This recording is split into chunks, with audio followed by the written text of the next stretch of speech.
नमस्कार।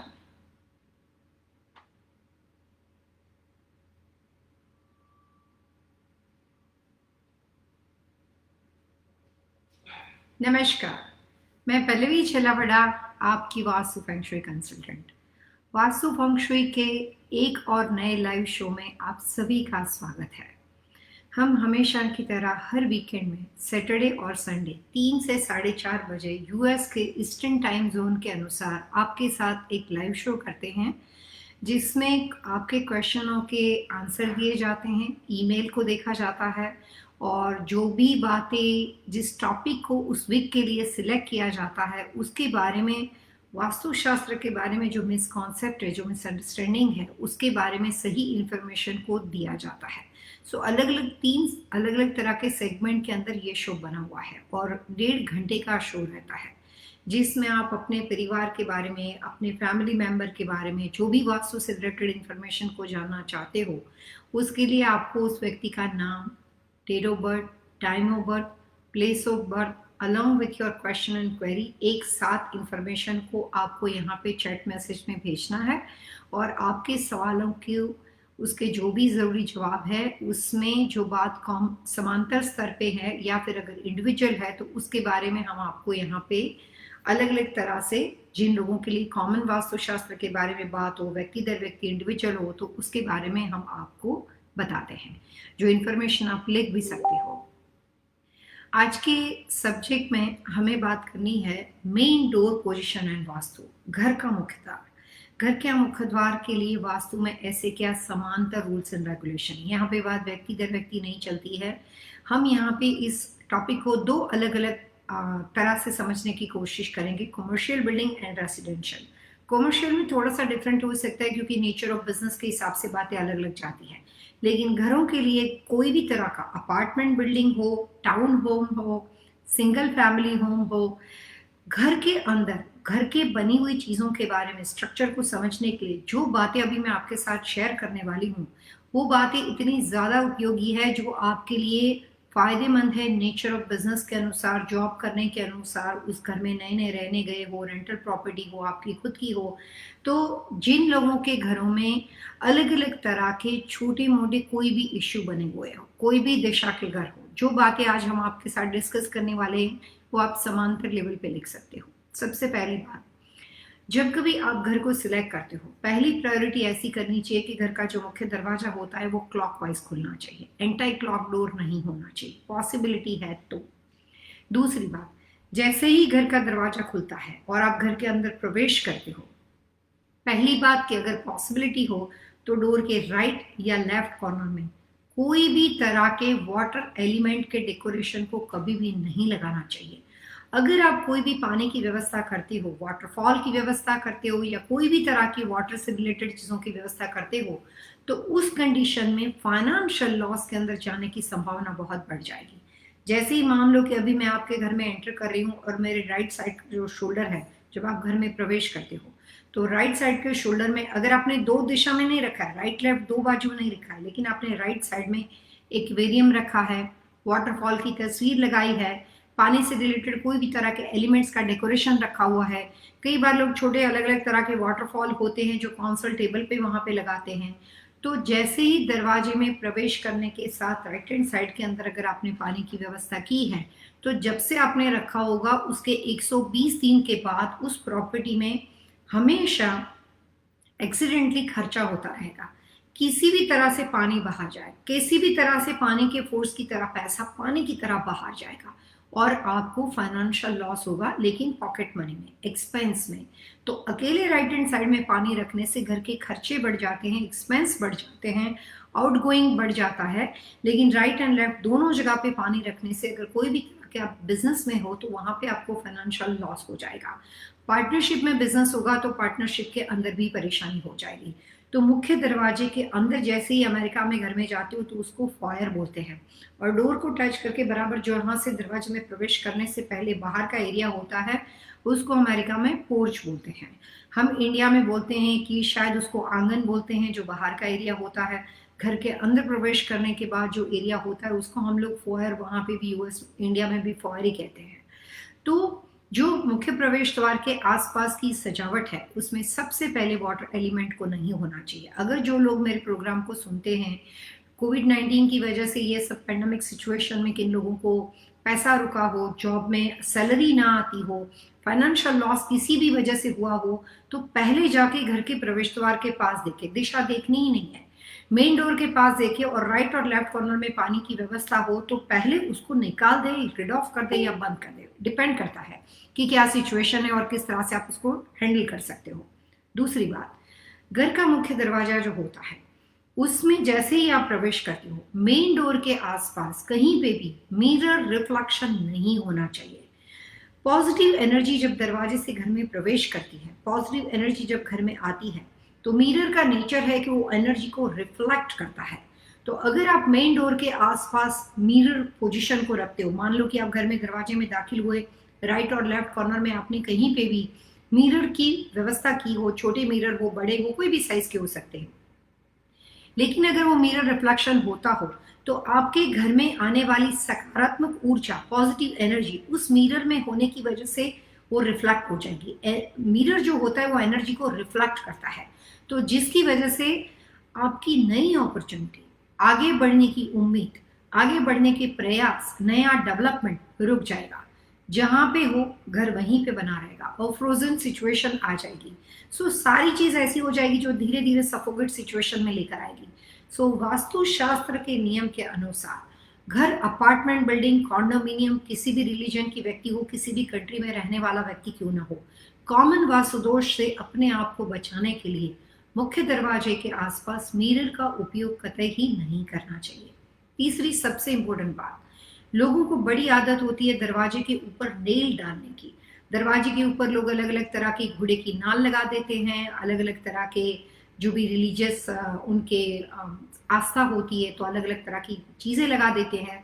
वास्तु के अनुसार मुख्य दरवाजे के ऊपर, दरवाजे के ऊपर जो चौखट होती है जिसको संस्कृत में बारसाक बोलते हैं, इंग्लिश में हम उसको डोर फ्रेम बोलते हैं। डोर फ्रेम के ऊपर, चौखट के अंदर दरवाजा लगता है, तो चौखट के ऊपर कोई भी तरह की नेल कभी भी नहीं लगानी चाहिए। अमेरिका के अंदर क्रिसमस के दौरान जब डेकोरेशन होती है घर के ऊपर, तो दरवाजे के ऊपर बहुत अलग अलग तरह की चीजें लगाई जाती है। उसमें एक फैसिलिटी और भी है कि एक मेटल का क्लैंप आता है, हैंगिंग क्लैंप, जैसे आपने इसको दरवाजा आपका बना हुआ है उसके ऊपर ऐसे टांग दिया और चीज आपकी हैंग कर सकती है, वैसे कर सकते हो, लेकिन नेल ड्रिल नहीं लगानी है। मैंने काफ़ी यहाँ पे होटल मॉडल इंडस्ट्री के साथ काम किया हुआ है। वहाँ के जो लोग होते हैं वो दरवाजे के ऊपर बिजनेस के अंदर, घरों के अंदर घोड़े की नाल लगा देते हैं। घोड़े की नाल लगानी है तो दरवाजा नहीं, लेकिन डोर फ्रेम नहीं, और उसके ऊपर की जो दीवार होती है उस पर आप लगा सकते हो, तो होर्शू का उपयोग कर सकते हो, लेकिन डोर की बारसा के ऊपर नेल लगा सकते हो। और जो मेन आपका दरवाजा है उसके ऊपर श्री गणेश ना अलग अलग तरह के लोग जो भी तरह के सिंबल्स लगाते हैं, उसमें स्टिकर कर सकते हो, ग्लू कर सकते हो, लेकिन नेल नहीं कर सकते हो। दरवाजा खंडित नहीं होना चाहिए। ये होता है घर में रहने वाले फादर, उस घर के मुखिया, उस घर में रहने वाले जितने भी मेल पर्सन हैं, बच्चे हैं, तो ये सभी के स्वस्थ के साथ, उनकी तंदुरुस्ती के साथ, उनकी लॉन्ग लाइफ के साथ, लॉन्ग लाइफ के साथ जुड़ा हुआ है।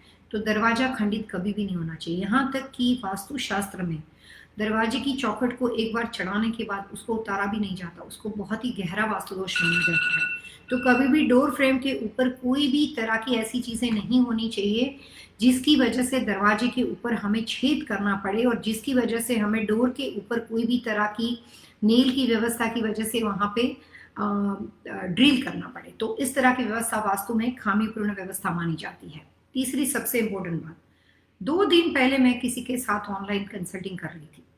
वो बड़े बड़े ही रिलीजियस लोग थे। उन्होंने नटराजन की मूर्ति, शंकर भगवान की मूर्ति दरवाजे में प्रवेश करने के साथ डोर के राइट साइड में रखी हुई थी। ये मैंने पहली बार नहीं देखा, बहुत बार देखा है। लोग बड़ी देवी माँ की, न्यू जर्सी में मेरे इतने क्लाइंट्स हैं, मैं कई बार कंसल्टिंग करने जाती हूँ। मेरे क्लाइंट थे, उन्होंने देवी माँ के बहुत बड़े उपासक थे, बहुत पूजा करते थे, धार्मिक थे, अच्छी बात है। लेकिन जैसे ही दरवाजे में प्रवेश करते थे उसके पास एक बड़ी सी अंबाजी की तस्वीर, देवी माँ की तस्वीर उन्होंने वहां पे रखी थी, फ्लोर पे। कोई टेबल नहीं, कोई स्टैंड नहीं बना, सीधा फ्लोर पे। जो 2 दिन पहले क्लाइंट के साथ मैंने कंसल्टिंग किया था, उन्होंने नटराजन की मूर्ति फ्लोर पे रखी थी। अब कोई भी व्यक्ति घर में प्रवेश करता है, अमेरिका में ज्यादातर लोग शूज नहीं निकालते हैं, कुछ लोग निकालते हैं, कुछ लोग नहीं निकालते हैं। जो लोग शूज के साथ घर में घूमते हैं, अगर घर में घूमने वाले परिवार के लोग होते हैं, उनके पैरों में भी घर की स्लीपर्स या घर के शूज बने हुए होते हैं। तो इसकी वजह से जब कभी आप चलते हो तो आपके पैरों की रज जो होती है, हम जब चलते हैं तो एक हवा पैरों की रज उड़ती है वहां से। तो भगवान की स्थापना के लिए कुछ विधि विधान है, भगवान के लिए एक आस्था है, एक श्रद्धा है, एक रिस्पेक्ट है, उसको आप जहां मर्जी नहीं कर सकते हो। तो घर के दरवाजे के पास एंटर होने के पास अगर आपने उनके लिए एक स्पेशली बॉक्स पैनल बनाई है दीवार के अंदर, अगर आपने एक बड़ी सी टेबल रखी व्यवस्था की है, अगर आपने कुछ ऐसी व्यवस्था की है जिससे लोगों के चलते हुए लोगों के पैर या उनकी जो भी शूज अगर वो वहां पे उतारते हैं तो उस मूर्ति की व्यवस्था के आसपास ना रखा हुआ हो, प्लस वो किस तरह की मूर्तियां हैं उसकी भी डेफिनेशन वास्तु में है, ये सब चीजों को ध्यान में रखकर दरवाजे के आसपास मूर्ति की स्थापना करनी चाहिए। लेकिन मेरा suggestion as a vastu consultant सिर्फ इतना है कि डोर के आसपास कभी भी फ्लोर लेवल के ऊपर किसी भी भगवान की स्थापना, उसका कोई भी मूर्ति की स्थापना नहीं करनी चाहिए। चाहे आपने उसमें प्राण प्रतिष्ठा नहीं की है, आपने ऐसे ही रखा है, चाहे आप वहां पे धूप दीप अगरबत्ती भी नहीं करते हो, लेकिन उसके बावजूद भी इसको वास्तु दोष और खामीपूर्ण व्यवस्था माना जाता है। डोर के अंदर प्रवेश करने के साथ ही कभी भी मूर्ति की स्थापना नहीं होनी चाहिए। आप और मैं सालों साल से टेंपल में जाते हैं, एक भी दुनिया का मंदिर बता दो जिसके दरवाजे में प्रवेश करने के साथ उन लोगों ने, टेंपल वाले लोगों ने जमीन पे मूर्ति रखी हो? कभी नहीं रखेंगे। वो रिस्पेक्ट से रखेंगे, प्रॉपर तरीके से रखेंगे। अंदर जाने के बाद वहां पे उनका एक स्टेज बना हुआ होगा जिसको संस्कृत में गर्भस्थान बोलते हैं, जहाँ पे मंदिर की स्थापना होगी और जहाँ पे मूर्तियां रखी होगी उसके ऊपर चलने के लिए कोई भी फ्लोर नहीं होगा। सो भगवान के मंदिर को जब भी आप स्थापना करो, हम पूजा करो और वास्तु शास्त्र के नियमों के बारे में आगे चल के नेक्स्ट वीक में बात करने वाले हैं। वो एपिसोड आप कतई ही मिस नहीं करना, उसमें काफी इंपॉर्टेंट इन्फॉर्मेशन मैं आपको देने वाले हूँ। लेकिन मूर्तियों की स्थापना या कोई भी तरह की रिलीजियस चीजें दरवाजे के पास फ्लोर लेवल पे नहीं रखनी चाहिए। उससे घर में वास्तु दोष खड़ा होता है, घर की पीस ऑफ माइंड, घर की हार्मनी और फैमिली लाइफ जो होती है वो बहुत ही डिस्टर्ब हो जाती है। तो वास्तु शास्त्र के अनुसार मुख्य दरवाजे के आसपास क्या होना चाहिए और क्या नहीं होना चाहिए, उसमें काफी छोटी छोटी बहुत सारी बातें हैं। लेकिन जो मेजर पॉइंट है, जो वेरी इंपॉर्टेंट, जिसकी वजह से आप अपनी फैमिली लाइफ को डिस्टर्ब ना करो, घर के आउटगोइंग एक्सपेंस ना बढ़ जाए, जिसकी वजह से फाइनेंशियल लॉस ना आ जाए, उस टॉपिक को हमने इसमें इंक्लूड किया था आज के हमारे सब्जेक्ट में और उसी से रिलेटेड इंफॉर्मेशन हमने आपको दी है। अब दरवाजे के अंदर नहीं, लेकिन हम बाहर की बात करते हैं। जैसे ही आपका डोर खुला, बिल्कुल बराबर सामने लोग लैंडस्केपिंग करते हैं। प्रोडक्शन बिल्डर का घर हो तो वहां पे लैंडस्केपिंग होता है।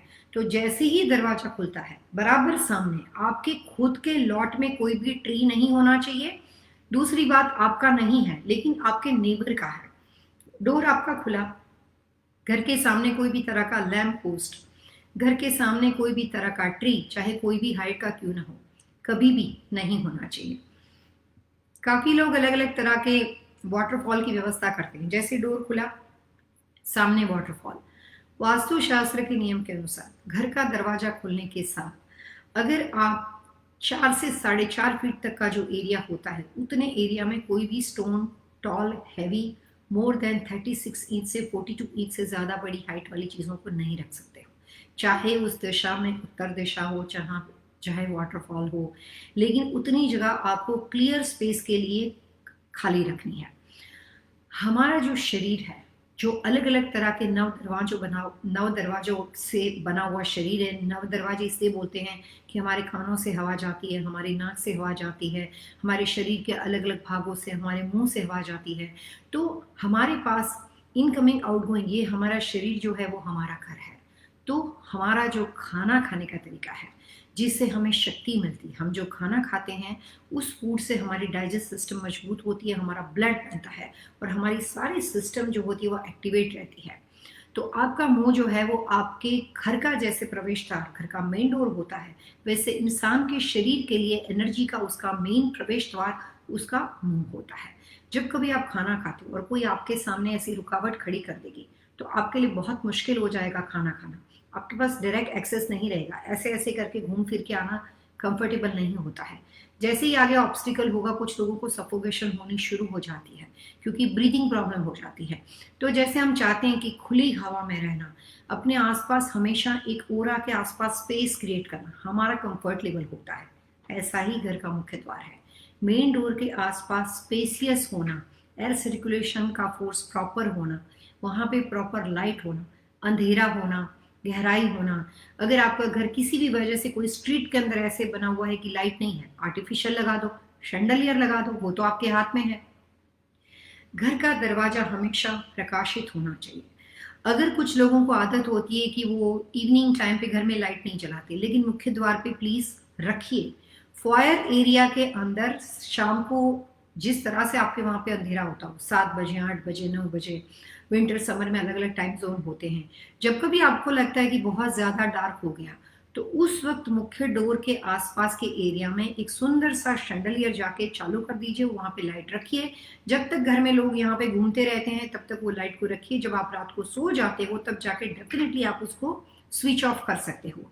लेकिन मेन डोर को, जो हम हमारे कल्चर में जो संध्या का पीरियड बोलते हैं, इवनिंग टाइम बोलते हैं, संध्या काल बोला जाता है जिसको, तो जो इवनिंग टाइम होता है उस वक्त हमेशा थोड़ी सी लाइट, थोड़ी सी प्रकाश, कुछ ब्राइटनेस था अगर आप कर सकते हो, तो वहां पे रहने वाले लोगों के लिए छोटी छोटी बातें हैं, लेकिन ऑल ओवर फैमिली को स्टेबल लाइफ देने के लिए, ऑल ओवर घर के अंदर एक हार्मनी क्रिएट करने के लिए बहुत इंपॉर्टेंट बातें हैं। बिजनेस के बारे में बात करते हैं। अगर कोई भी तरह का बिजनेस हो, अगर उसमें 2 दरवाजे बने हो, बेहतरीन है। 2 दरवाजे नहीं हो तो अगेन जैसे मैंने बताया कि सिंगल डोर हो, लेकिन उसके बाद भी वो क्लॉकवाइज होना चाहिए। बात रेसिडेंशियल कमर्शियल में एक साथ है। मेन दरवाजे के आसपास पानी की व्यवस्था नहीं होनी चाहिए, वो रेसिडेंशियल और कमर्शियल प्रॉपर्टी में सेम बात है। अगर फिलहाल आप किसी तरह से फाइनेंशियल लॉस से गुजर रहे हो, चाहे बिजनेस का हो, काफी लोग हमारे साथ बात करते हैं कि इलेक्ट्रिकल का बिजनेस है, ये है, वो है, अभी फिलहाल फाइनेंशियल क्राइसिस चल रही है, तो उन लोगों के लिए मैं कॉमन सजेशन दे देती हूँ कि मुख्य द्वार को जाके चेक करो, वहां पे छोटे छोटे वास्तु दोष हो। कई बार हमने आपको नहीं बताया, लेकिन अगर आपको लगते हैं कि इस तरह की कोई व्यवस्था है, जो भी बातें अभी मैं आपको बता रही हूँ, इसमें किसी की डेट ऑफ बर्थ की आवश्यकता नहीं है, कोई भी डायरेक्शन चार्ट के दरवाजे की आवश्यकता नहीं है, कोई भी वास्तु दोष हो, सीढ़ियां पड़ती हो, कोई भी तरह का ऑब्स्टिकल हो, उसके बावजूद भी जो जो आपकी सजावट है, जो पोजीशन प्लेसमेंट है, उससे जो वास्तु दोष खड़ा होता है, उसके लिए छोटी छोटी बातें, जैसे हमने मिरर के बारे में बताई, वाटर पोजीशन के बारे में बताई, स्टैचू, टेम्पल, मूर्तियां के बारे में बताई, और अलग अलग तरह के घर के बाहर के एरिया में लैंडस्केपिंग के माध्यम से लैम्प पोस्ट, कोई भी ऑब्स्टिकल जो मेन डोर के आसपास, डोर के बाहर आता हो या डोर के अंदर आता हो, तो इस तरह की व्यवस्था वास्तु में खामीपूर्ण व्यवस्था मानी जाती है और उससे बहुत गहरा वास्तु दोष खड़ा हो जाता है। तो मुख्य दरवाजे के आसपास क्या होना चाहिए और क्या नहीं होना चाहिए, एक बहुत ही गहरा विषय है, बहुत ही इंपॉर्टेंट विषय है, और भी काफ़ी सारी बातें हैं, लेकिन कमर्शियल के बारे में हम बातें कर रहे हैं तो मैं सिर्फ छोटी छोटी अच्छी टिप्स देना चाहती हूँ जाके सुनने वालों को फ़ायदा हो सके। अगर किसी वजह से आपको ऐसा लगता है कि आपके बिजनेस में आप अपने एम्प्लॉय से परेशान हो, सब कुछ सही है लेकिन एम्प्लॉय अच्छे नहीं मिल रहे, तो मैं आपको इसके लिए एक टिप देना चाहूंगी कि जो आपके बिजनेस का एंट्रेंस डोर है, किसी भी दिशा का दरवाजा हो, कोई भी व्यक्ति हो, समांतर स्तर, कोई भी नेचर ऑफ बिजनेस हो, तो जब कभी आपको लगता है कि हम बिजनेस में एम्प्लॉय से बहुत ज्यादा परेशान है, सिंपल टिप्स। आप कुछ ऐसी चीज ले लीजिए जिसकी हाइट 36 इंच से 48 इंच तक बनी हुई हो, और वो चीज ज्यादातर clay, ceramic and porcelain material में होनी चाहिए, और उसमें बहुत ज्यादा क्ले, मिट्टी भरनी है। वो एम्प्टी वाज हो सकता है, उसमें आपको बहुत ज्यादा डर्ट भरनी है, कोई भी मिट्टी हो सकती है। थोड़ा पैसा खर्च करना हो तो सेरामिक क्ले साइड है। अगर नॉर्मल करना हो तो मार्केट, जैसे आम तौर पे बाहर जो घर के बाहर प्लॉट में डर्ट होती है, मिट्टी होती है, वो आप उसमें भर सकते हो। मिट्टी भरने के बाद उसके ऊपर वाले एरिया में, टॉप ऑफ द वाज जो होता है, वहां पे आपको छोटे छोटे व्हाइट कलर के पेबल्स रखने हैं, जो सेरामिक के होने चाहिए, या फिर पेबल्स जैसे मार्केट में गार्डन में हम रखते हैं वो आते हैं, उसमें रफ नहीं हो सकते, स्मूथ फिनिश होनी चाहिए। जो छोटे छोटे स्मूथ फिनिश स्टोन होते हैं, रफ नहीं, पॉइंटेड, नुकीले, तेज धार वाले ऐसे नहीं रखने, स्मूथ फिनिश रखने हैं, उस तरह के पेबल्स आपको भरने हैं। और डोर के आसपास से वो वेट कम नहीं होना चाहिए, और वो दरवाजा खुलने के साथ एक लाइन में नहीं आना चाहिए, लेकिन डोर के थोड़े से राइट साइड में, डोर्स के थोड़े से लेफ्ट साइड में होने चाहिए। आपने कभी देखा है कि पुराने जमाने के बहुत टेम्पल हुआ करते थे, जो अर्वाचीन काल से बोला जाता है, एंशियंट टाइम से, उस मंदिर के अंदर प्रवेश करने से पहले, टेम्पल हमने सभी ने देखे हुए होते हैं इसलिए बातें समझाना आसान है। महल भी पकड़ सकते हो, राजाओं के महल वगैरह अगर हमने पुराने जमाने के देखे तो डोर के आसपास अगर पैलेस है तो वहां पे द्वारपाल खड़ा होता था। टॉल हैवी एक पर्सन कुछ लेकर खड़ा है और उसको प्रोटेक्ट करता है। द्वारपाल नहीं खड़ा है तो उसका स्टैचू बना हुआ है। मंदिरों के आसपास या तो वहां पे दो बड़े बड़े लायन के स्टैचू होंगे या दो बड़े बड़े एलिफेंट के स्टैचू होंगे, और उसकी प्रसिद्धि, उसकी नामना, वहां पे लोगों का आना जाना, उसकी एक फेम बहुत ही डिफरेंट हो जाती है। ज्यादातर वास्तुशास्त्र के अनुसार बिजनेस लोकेशन के अंदर हमेशा राइट एंड लेफ्ट दोनों कॉर्नर के अंदर डोर फ्रेम के एंगल को छोड़ के बात को समझ के अप्लाई करना है, ब्लाइंडली अप्लाई नहीं करना है। डोर फ्रेम के पैरेलल कुछ भी नहीं रखना चाहिए, मैंने खुद बोला है, आप समझना उसको। डोर फ्रेम को छोड़ के उसके राइट या लेफ्ट कॉर्नर के अंदर 2 इंच की जगह, डोर फ्रेम से राइट या लेफ्ट कॉर्नर के अंदर 2 इंच की जगह छोड़ के बिल्डिंग के बाहर या बिल्डिंग के अंदर या दोनों दिशा में, दोनों जगह पे आप कर सकते हो। आपको वहां पे टॉल एंड हैवी चीजों को रखना है। अगर आपको लगता है कि आपके बिजनेस में आपको सपोर्ट चाहिए, मैन पावर चाहिए, वो सपोर्ट किसी भी तरह का हो सकता है, एम्प्लॉय का हो सकता है, गॉडफादर का हो सकता है, फाइनेंशियल हो सकता है। If you need any kind of support तो वहां पे प्रॉस्पेरिटी बनी रहेगी। दूसरी बात, अगर बिजनेस में फाइनेंशियल लॉस होता हो तो वाटर एलिमेंट को कंप्लीटली रिमूव करो। मिरर रिफ्लेक्शन नहीं होना चाहिए। जो हमने घर के बारे में बात की वो सेम बात यहाँ पे रहेगी। सबसे इंपॉर्टेंट बात, कोई ऐसा बिजनेस हो जो सर्विस इंडस्ट्री के साथ जुड़ा हुआ हो और जैसे ही आप प्रवेश करते हो और वहाँ पे लॉबी एरिया आता हो, रिसेप्शन एरिया आता हो, तो वहाँ की जो नॉर्थ वेस्ट वॉल होती है, यहाँ पे दिशा देखनी पड़ेगी। कॉमर्शियल प्रीमाइसिस के अंदर जहाँ पे भी कोई विजिटर्स आते हैं तो उसके लिए लॉबी एरिया बना होगा, उसके लिए रिसेप्शन एरिया बना होगा। जैसे डॉक्टर वगैरह के बिजनेस होते हैं, मेडिकल वगैरह प्रैक्टिस करते हैं वो लोग, ब्यूटी सैलून बिजनेस होते हैं, गैस स्टेशन बिजनेस होते हैं, लिकर स्टोर बिजनेस होते हैं। जैसे ही आप दरवाजे में प्रवेश करते हो और आपका एक कमर्शियल रेस्टोरेंट के बारे में बात करते हैं तो डाइनिंग एरिया होता है, तो जहाँ पे रिसेप्शन या कॉमन विजिटर्स का आना जाना है, जैसे ही आप अंदर एंटर किए आपके पास वहां पे एक रिसेप्शन एरिया है, लॉबी एरिया है, डाइनिंग एरिया, कुछ भी बोल सकते हो, लेकिन इन शॉर्ट विजिटर्स एरिया है। तो उनको अपनी प्रॉपर्टी के नॉर्थ कॉर्नर में जिस प्रॉपर्टी, जिस कंपनी के साथ वो बिलोंग करते हैं, उसका पूरा नाम एक प्लेट बनानी है जिसके लेटर्स जो है वो 2.5 इंच के होने चाहिए, और वो रेड कलर के अंदर बना के उस सीलिंग की जो हाइट हो, अगर 8 फीट की सीलिंग हो तो 6 फीट पे लगा सकते हो, 12 फीट की सीलिंग हो तो आप 10 फीट पे लगा सकते हो। सीलिंग की हाइट पे मिडल ऑफ द सीलिंग ना जाते हुए आमतौर पे हम पिक्चर जो होते हैं वो 6, 6.5, 7 फीट तक लगाते हैं, जबकि और ज्यादा हाइट पे वहां पे आपको लगा के रखना चाहिए, ताकि उस एरिया में, उस नेबरहुड में, उस लोगों के बीच में आपका एक रिश्ता बना रहता है, उस कंपनी का नाम, फेम, प्रसिद्धि बनी रहती है। और भी बहुत छोटी छोटी टिप्स जो कंपनी के ओनर के यहाँ पे लगा सकते हैं, लेकिन कल हम बात करने वाले हैं बिजनेस अपॉर्चुनिटी एंड वास्तु। उसमें मैं आपको बिजनेस से रिलेटेड काफी इंफॉर्मेशन देने वाली हूँ। आज का हमारा सब्जेक्ट था मुख्य द्वार position and vastu. Main door का मटेरियल कैसा होना चाहिए, मुख्य दरवाजे के आसपास सीढ़ियाँ कितनी होनी चाहिए, जो बाहर के स्टेप्स हैं, मेन डोर के पोर्च में क्या क्या चीज़ें होनी चाहिए, क्या क्या चीज़ें नहीं होनी चाहिए, वो छोटी छोटी और काफ़ी बातें हैं जो आगे चल के एपिसोड में आएगी। लेकिन आज का हमारा सब्जेक्ट सिर्फ इतना था कि मेन डोर की साज एंड सजावट, मेन डोर के आसपास का कॉमन आदमी का रखा हुआ रख रखाव जो आम आदमी की लाइफ में दिखता है। यहाँ पे भी जो लोग घर बनाते हैं उनको मेन डोर सिलेक्शन के लिए भी वास्तु में काफी हेल्प की जाती है, डोर के मटेरियल से, डोर के कलर से। लेकिन आज हमारा कॉमन समांतर स्तर पे बात थी कि आम आदमी की लाइफ में जो कॉमन समस्या होती है उससे दरवाजे की वास्तु दोष को ठीक करके, दरवाजे के वास्तु दोष को सही करके क्या होना चाहिए, क्या नहीं होना चाहिए। आप कभी गूगल में पढ़ोगे कि दरवाजा सही नहीं है, मिरर लगा दीजिए, बहुत ही गलत वास्तु कॉन्सेप्ट है, बहुत ही गलत है। मैंने काफी ऐसे वास्तु कंसल्टेंट देखे हैं कि आपका दरवाजा साउथ दिशा का है, आपका दरवाजा गलत दिशा है, मिरर लो और उसको लगा दो, बिल्कुल ही गलत है। मैं वास्तु कंसल्टेंट होने के नाते, सक्सेसफुल वास्तु कंसल्टेंट होने के नाते, अपनी प्रैक्टिस और अपने एक्सपीरियंस से ये बात बता रही हूँ कि ये बिल्कुल ही गलत कॉन्सेप्ट है और मेन डोर के आसपास मिरर रखने के बाद कभी फायदा नहीं हो सकता। और एक बहुत ही इंपॉर्टेंट एडवाइस मैं आपको करना चाहूंगी, जब कोई व्यक्ति आपको कोई सलाह देता है और जब कभी आप घर में या बिजनेस में अप्लाई करते हो, उसके बाद ऑब्जर्वेशन करो, अकाउंटिंग करो, बैलेंस शीट बनाओ, देखो कि उसको करने के बाद धीरे धीरे 120 डेज में फायदा हुआ, मिरर लगाया नुकसान हुआ कि फायदा हुआ। ऑब्जर्वेशन शुरू करो। वास्तु एक इतना गहरा और साझा सब्जेक्ट है कि उसको जैसे ही घर में अप्लाई करते हो उसके इफेक्ट आने शुरू हो जाते हैं। एस्ट्रोलॉजी में अगर आपकी ग्रह दशा के लिए आपको पाठ पूजा मंत्र तंत्र बहुत सारी चीजें करनी पड़ेगी, यहाँ पे ऐसा कुछ नहीं। 1+1 2 होता है। साज सजावट, रख रखाव, कलर्स कॉम्बिनेशन, व्यक्ति दर व्यक्ति दिशाएं और उसका एनर्जी फोर्स। सो इसका कैलकुलेशन साइंस एंड मैथमेटिक्स के साथ जुड़ा हुआ है। कल बहुत बड़ा दिन है, सूर्य ग्रहण।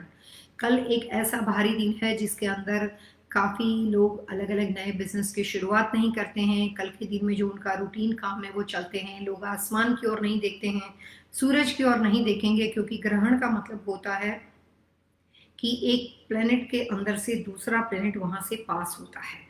और उस वक्त जैसे बोलते हैं कि दो स्ट्रॉन्ग कैरेक्टर जब इकट्ठे हो जाते हैं तो कई बार फायर हो सकता है, कई बार प्रॉब्लम्स हो सकती है, कई बार ग्रहण फायदेमंद होता है। लेकिन कल का सूर्य ग्रहण जो है वो काफी भारी दिन है और कोशिश कीजिए कि उसको डायरेक्टली अपनी आंखों से ना देखें। और घर में इंडिया वगैरह में तो एक डाब मिलता है और लोग अपनी पूजा के अंदर भगवान के मंदिर में खाने पीने की चीज़ों के अंदर रखते हैं। हमारे यहाँ पे ऐसी कोई चीज़ नहीं मिलती है, लेकिन यहाँ पे वास्तुशास्त्र के अनुसार घर के अंदर सिर्फ सूर्य ग्रहण के दिनों के अंदर कोई भी अपनी चीज़ों को प्रोटेक्ट करते हैं तो अमेरिका के अंदर तुलसी पत्र का इस्तेमाल किया जाता है। तो जिन लोगों को यहाँ पे दर्ब नहीं मिलता है वो लोग तुलसी के पत्र का इस्तेमाल कर सकते हैं और जहाँ जहाँ उन्होंने रखा हुआ हो उसके बाद वो सारे पत्ते जो हैं तुलसी के, जो पान बोलते हैं इसको, वो लीफ जो है उसको इकट्ठे करके उसको जल में बहा देने हैं, फिर उसको पूजा में वापस आके नहीं रख रहे हैं। तो आप तुलसी का प्रयोग कर सकते हो। सो आज का हमारा एपिसोड था मेन डोर एंड वास्तु के बारे में। नेक्स्ट हम आपके साथ बात करेंगे कि बिजनेस अपॉर्चुनिटी, बिजनेस के बारे में काफ़ी डिटेल और काफ़ी ज़्यादा इंफॉर्मेशन मैं आपको देने वाली हूँ। हो सकता है चैट मैसेज में क्वेश्चन कम लूँ, लेकिन मैं छोटी छोटी बिजनेस के बहुत चैट मैसेज में क्वेश्चन आते हैं। मेरा ही बिजनेस है, मैं ऐसा करना चाहता हूँ, तो मैं कुछ ऐसी बातें बताऊंगी जो आपको फाइनेंशियल चीज़ों के साथ बिजनेस को इम्प्रूव करने के लिए आपके लिए हेल्पफुल हो। और अब हमारा वक्त शुरू होता है चैट मैसेज का। एक मिस सतवंत करके है, इन्होंने अपने बेटे राजा के बारे में एक लड़की की इंफॉर्मेशन भेजी है कि उनके बेटे की शादी करवाना वो चाहते हैं और बेटी की डेट ऑफ बर्थ, लड़की की डेट ऑफ बर्थ भेजी गई है कि उसका कॉम्बिनेशन उनकी दोनों में कंपेबिलिटी कैसी रहेगी। तो वो सवाल का जवाब हमने उनके लिए इसी प्रोग्राम के माध्यम से देना है। सो मिस सतवंत, अगर आप इस प्रोग्राम को सुन रहे हो तो आप हमारे साथ स्टे ट्यूनिंग कंटिन्यू कीजिए। हम आगे चल के आपके ईमेल को इसमें शामिल किया गया है, शायद आपको ईमेल भेजा भी गया था। और दो और क्लाइंट है, एक तो है विनोद पटेल जो शिकागो बेस है और एक दूसरे क्लाइंट है जिसका नाम है दीपन पंड्या और वो न्यू जर्सी बेस है। तो ये तीनों ईमेल को इस प्रोग्राम में लिया गया है। मेरी ज़्यादातर कोशिश लाइव में रहने वाले, मेरे साथ टाइम के हिसाब से चलने वाले चैट मैसेज के लोगों के सवाल को ज़्यादा लेने की रहती है। मैं ईमेल बहुत ही कम लेती हूँ जिसमें बात कोई यूनिक हो। मैं ज़्यादातर उन लोगों को प्रेफरेंस देती हूँ जो अपने वक्त के साथ हमारे साथ, जैसे मैं आपके लिए आ जाती हूँ, वो भी हमारे साथ बातचीत करने के लिए यहाँ पे आते हैं और ड्यूरिंग अ लाइव शो हमारे साथ वो कंटिन्यू करते हैं। ऐसा नहीं कि आपके सवाल का जवाब मिल गया और आप चले गए। सो वो लोग हमारे साथ कंटिन्यू करते हैं। बहुत सारी अलग अलग बातें जो दूसरे नए सवालों को लिए जाते हैं उसमें से कुछ कॉमन इन्फॉर्मेशन दी जाती है जो ज्ञानवर्धक होती है, जो आपके लिए यूजफुल होती है और वो इंटरेस्टिंग बातों को लिखते हैं। काफ़ी अच्छे अच्छे ईमेल में कुछ लोगों ने बताया था कि इस शो को देखकर वो अपने फैमिली मेम्बर को, किसी और लोगों को ये इन्फॉर्मेशन पास करते हैं और उसके माध्यम से जब उनको ये बात जानने को मिलती है कि ऐसा एक लाइव शो चल रहा है तो वो लोग भी हमें डायरेक्टली सवाल भेजते हैं। तो थैंक यू वेरी मच कि आप इस लाइव शो का हिस्सा हो। आप फिलहाल तो हमारे वास्तु फंग शुई रिसर्च इंस्टीट्यूट की फैमिली बन चुके हो और हमारी लाइफ का भी फिलहाल आप एक हिस्सा हो कि एवरी सैटरडे संडे एक व्यूअरशिप का कंटिन्यूस बन रही है। सो मैं लाइव ही चैट क्वेश्चन आंसर को ज़्यादा लेना प्रेफर करती हूँ। मेरी आपसे एक रिक्वेस्ट है कि जब कभी कोई भी सवाल पूछे प्लीज़ अपना नाम, date of birth, time of birth और पूरा क्वेश्चन लिखें। अगर आप शादीशुदा हो तो अपने लाइफ पार्टनर के बारे में इंफॉर्मेशन देकर, सवाल उस तरह से जुड़ा हुआ हो तो उनके बारे में पूछने के लिए दोनों के साथ में नाम और date of birth, time of birth और प्लेस ऑफ बर्थ दीजिए, ताकि इसमें क्वेश्चन लेने के बाद ऐसा ना हो कि आपके सवाल को स्किप किया जाए। सो अभी हमारा टाइम शुरू होता है चैट मैसेज का। रीचा आहूजा जो कि हमारे रेगुलर व्यूअर है, रीचा जी नमस्कार। आनंद दुलवानी और पलक दुलवानी, आप तो अब मुझे याद भी रह गए हो। आनंद जी यहाँ पे इन्होंने बहुत अच्छा तरीका है, I am thanksful to Anand and पलक।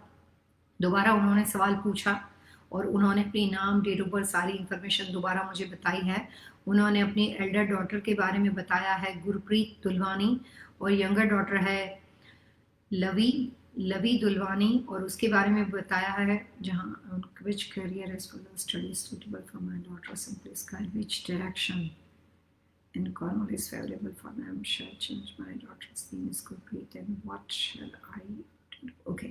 यहाँ पे इनके 3 सवाल है कि दोनों बेटी के बारे में डायरेक्शन क्या सही है, करियर उनके लिए कौन सा बेहतरीन रहेगा, और उनकी बड़ी बेटी का नाम का जो स्पेल है गुरप्रीत का, उसके अंदर उनको लगता है कि अगर कोई सजेशन राइट हो तो उनके लिए हम चेंज करना चाहिए, नहीं करना चाहिए। तो काफ़ी सही तरीके से सारे सवाल पूछे गए हैं और इंटरेस्टिंग क्वेश्चन है। पलक, आप लिख सकते हो दोनों बच्चों के बारे में आपने जो यहाँ पे पूछा है उसमें। सबसे पहले एल्डर डॉटर से शुरू करते हैं, क्वेश्चन 1 बाय 1 में लेती हूँ गुरप्रीत के बारे में।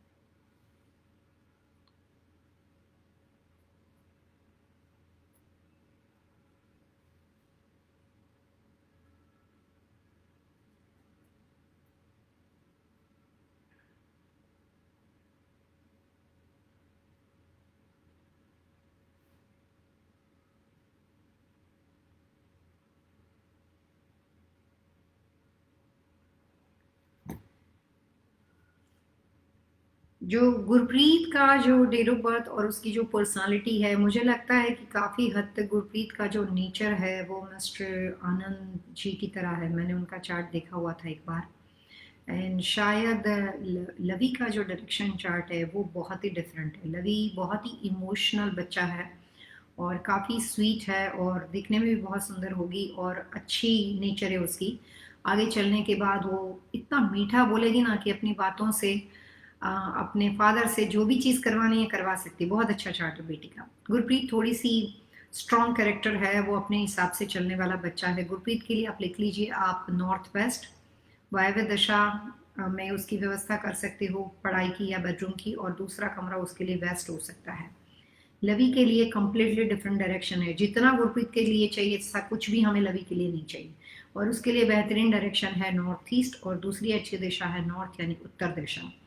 और सवाल आपने करियर के लिए पूछा था। लवी तो अभी 2011 बॉर्न है, लेकिन गुरप्रीत के लिए आप चाहें तो क्या स्टडी कर रही हो आप बताइए, क्योंकि मुझे लगता है कि उसका माइंड बार बार चेंज होता जाएगा। तो अगर उसको मास्टर डिग्री के लिए कोशिश करो तो बहुत अच्छा है। गुरप्रीत का डायरेक्शन चार्ट ऐसा है कि जिस चीज़ में वो आगे बढ़ना चाहती है, कुछ लोगों को ईश्वर ने ब्लेस चार्ट दिया, मतलब ब्लेस चार्ट दिया होता है, वो भगवान के आशीर्वाद की तौर पे ही होते हैं। कुछ लोग ऐसे होते हैं कि जो वो डिसाइड करते हैं वो कुछ भी कर सकते हैं, जिसमें कोई लिमिटेशन नहीं होती है। लेकिन मैं ये कह सकती हूँ कि वो मेडिकल में अगर जाएगी तो जाना वापस आना थोड़े ऑब्स्टिकल ज़्यादा रहेंगे, उतनी मेहनत करना थोड़ा मुश्किल हो सकता है। मेरा सजेशन इसके लिए सिर्फ यही है कि बिजनेस के अंदर फोकस करे, बिजनेस मैनेजमेंट, बिजनेस रिलेटेड जो भी बातें हैं उसमें वो फोकस करे और वहीं से वो अपना करियर बनाए। सीपी है, चार्टर्ड अकाउंटेंट है, बिजनेस मैनेजमेंट है, फूड इंडस्ट्री है। शायद मुझे लगता है कि आप जिस सब्जेक्ट के साथ काम करते हो, इंपोर्ट एक्सपोर्ट बिजनेस है, तो गुरप्रीत की काफ़ी बिजनेस के साथ लेन देन है, और वो हाउस वाइफ तरह की पर्सनालिटी नहीं है। She is independent personality, independent woman की पर्सनालिटी इसकी। तो वो घर में बैठ के काम करना या अपनी पर्सनालिटी से वो आगे बढ़ेगी, हाउस वाइफ की तरह उसकी लाइफ नहीं जाएगी। जो गुरप्रीत के बारे में आपने एक सवाल पूछा था कि उसका नाम जो है वो ठीक है कि नहीं।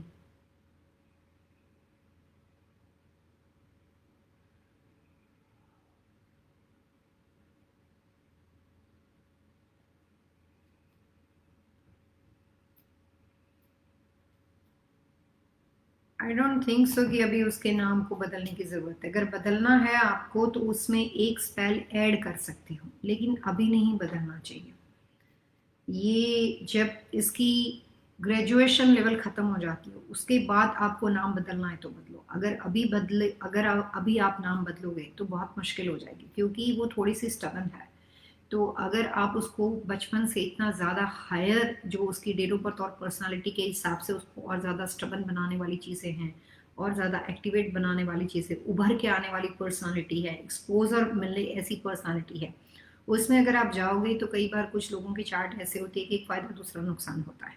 तो बच्चे बहुत ज़्यादा इंडिपेंडेंट होने की वजह से परिवार के लोगों की बात नहीं सुनते, दूसरे इश्यू शुरू हो जाएंगे। It's not common question answer, लेकिन मैं ये कह सकती हूँ कि अभी ना करें, उसके बाद कुछ टाइम के बाद आप उसको बदलें, जब उसका ग्रेजुएशन ख़त्म हो जाए और मास्टर डिग्री की जब शुरुआत हो जाए और आपको लगता है कि अब बच्चा इनफ मैच्योर है, अपना सही अच्छा बुरा समझ सकता है, तब आप डेफिनेटली उसका मतलब बदलने से फ़ायदा ज़बरदस्त होगा। बदलना तो चाहिए, एक लेटर को ऐड करने की ज़रूरत है। उसके बाद हमारे साथ सो गुड लक फॉर गुरप्रीत और लवी। उसके बाद यहाँ पे विद्या राणे हैं, इक्की के ढिलौन है, ढिलौन जी ने मिस ढिलौन है यहाँ पे जिन्होंने गुड आफ्टरनून लिखा है। विद्राने ने लिखा है कि Pallavi ji I am asking about my nephew from Mumbai Shreyas. Okay, so यहाँ पे श्रेयस के बारे में 27 अप्रैल 1995 और वो मुंबई पैदा हुआ है। विद्राने जो है वो हमारे रेगुलर व्यूअर्स है। His girlfriend is Wali, date of birth 13 April 1996. Okay. And please tell about their future relationship. Okay. Shreyash.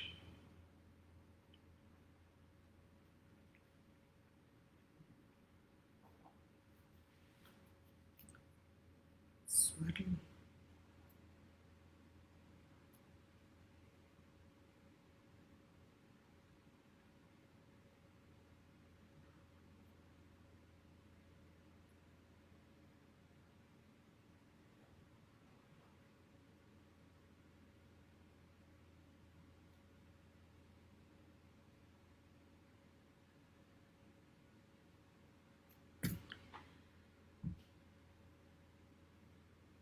दो तरह से कंपेबिलिटी होती है, एक होता है एक्सट्रीमली गुड जिसको आप एक्सीलेंट बोल सकते हो, एक बोलता है गुड मतलब not bad not average good. Compatibility is like call good, excellent वाली बात नहीं है। अगर आप इंडिया में जैसे बात करते हो कि जो परसेंटेज मिलाती हो 36%, 38% वगैरह वगैरह जो होते हैं, लेकिन कई बार जो ग्रह होते हैं उसका मेल जोल ना हो फिर भी गुणांक मिल जाते हैं। यहाँ पे बात गुणांक नहीं चल रही है, यहाँ पे बात इन दोनों के श्रेयास और स्वरली जो आपने यहाँ पे नाम उनका दिया हुआ है उसकी कंपेबिलिटी की चल रही है। तो रिलेशनशिप में एक अट्रैक्शन रहेगा, लेकिन रिलेशनशिप गुड है, चाहे तो आगे बढ़ सकते हो। सो नथिंग इज बैड, कोई नेगेटिव बात नहीं है, बढ़ सकते हो। इसके बाद मिस ढिलॉन ने अपना सवाल पूछा है कि I always watch your show on TV and record all the episodes, I salute for your knowledge. Okay, date of birth is 14/11/1470 and her name is Bikramjit, Amritsar, Punjab. Bikramjit, 5:30 AM. My husband is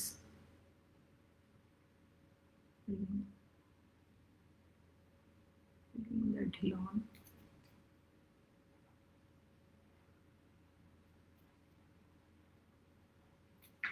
सो विक्रमजीत डिलॉन मैं आपके बारे में बता रही हूँ। सबसे पहले तो बहुत बहुत शुक्रिया कि आपने इस प्रोग्राम की प्रशंसा की है और आप आज तक एक भी एपिसोड को मिस नहीं कर चुके हो, प्लस आप उसको रिकॉर्ड भी करते हो। लेकिन मैम रिकॉर्ड करने के बाद क्या होता है, रिकॉर्ड करने के बाद अपने दोस्तों में अपने ग्रुप में शेयर करते हो कि सिर्फ अपने तक उसको दोहरा दोहरा के रिपीट करके वापस पढ़ते रहते हो, वो भी जरा बताइएगा इसके साथ। अगर आप किसी और लोगों के साथ शेयर करते हो, अपने खुद के सोशल मीडिया प्लेटफॉर्म पे शेयर करते हो, तो फिर ये सारे एफर्ट सही है मैम, रिकॉर्ड भी करो, उसमें प्रॉब्लम नहीं है, लेकिन वो रिकॉर्ड को उसके बाद अपने सोशल मीडिया पे डेफिनेटली पब्लिश करो। सिर्फ अपने तक नॉलेज को नहीं रखना चाहिए। अगर मैं ऐसा सोचती, मुझे इस प्रोग्राम को देखने के बाद मेरे काफ़ी दोस्तों ने कॉल किया जो बहुत टाइम से मेरे वेलविशर है, मेरे नज़दीक में है, मेरे करीबी है। काफ़ी लोगों ने ऐसा बोला कि पल्लवी तू इतनी इंपॉर्टेंट बात यहाँ पे बोलती है। तो काफ़ी लोग ऐसे होते हैं इनको फ्री एडवाइस मिल जाएगी, काफ़ी कंसल्टेंट होंगे, उसका फ़ायदा उठा सकते हैं लोग, एक दूसरे के साथ ये कर सकते हैं वो कर सकते हैं। मैंने कहा कोई बात नहीं, सारी चीज़ होने से मुझे कोई फ़र्क नहीं पड़ता, मेरा पर्पज़ किसी ना किसी को फ़ायदा हो उसके बारे में है। तो अगर जो इन्फॉर्मेशन मैं आपको यहाँ से इस लाइव शो के माध्यम से पहुँचाने की कोशिश करती हूँ अगर वही सपोर्ट आपकी ओर से मिलता है और आप इस लाइव शो को और ज़्यादा लोगों के साथ पहुंचाने की कोशिश करते हो, तो हमारे व्यूअरशिप के अंदर आपके सवालों के जवाब देना कम नहीं होगा। लेकिन नए नए लोग आएंगे, नए नए अलग अलग तरह के उनके प्रॉब्लम्स के हिसाब से वो क्वेश्चन पूछेंगे, और हो सकता है आप ही लोगों को कुछ नई नई ऐसी टिप्स मिल जाए जो आपके लिए फायदेमंद हो, या आपने सोचा ना हो ऐसे सवाल निकले और उसके माध्यम से ऐसे जवाब आपको मिल जाए जो आपके लिए काफ़ी फायदेमंद हो सकते हैं। तो नॉलेज हमेशा जितना ज़्यादा फैलता है, जितना ज़्यादा लोगों के साथ शेयर करती हो, मैंने सिर्फ ये देखा है कि उतना ज़्यादा हमेशा बढ़ता ही है। तो मैंने भी आज तक एक भी ये लाइव शो के प्रोग्राम को आपके साथ कभी भी स्किप नहीं किया। अभी से लेकर जब से चल रहा है मैं हमेशा आपके पास एवरी सैटरडे संडे आ ही जाती हूँ।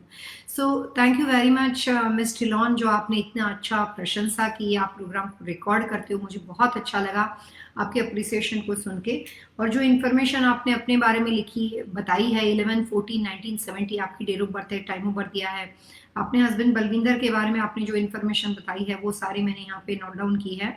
और उसके बाद आपने जो सवाल पूछा है कि आपका घर जो है वो 625 गोरेगा एडिसन शिकागो सबब में है, ओके, एडिसन इलिनॉइस, ओके, और house is waste facing, seems like how is so good, but not for my husband and he got the 2018. Oh,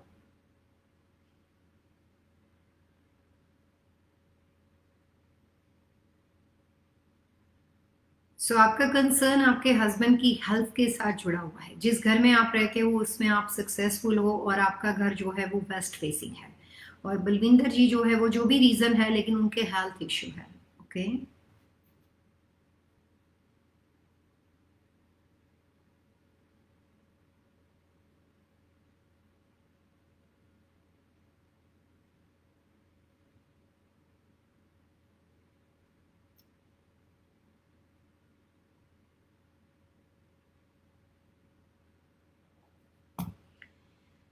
कई बार मिस टिलॉन ऐसा होता है कि दो लोगों की कंपेबिलिटी होती है, दो लोगों का साझेदारी होती है, दो लोगों का कॉम्बिनेशन होता है।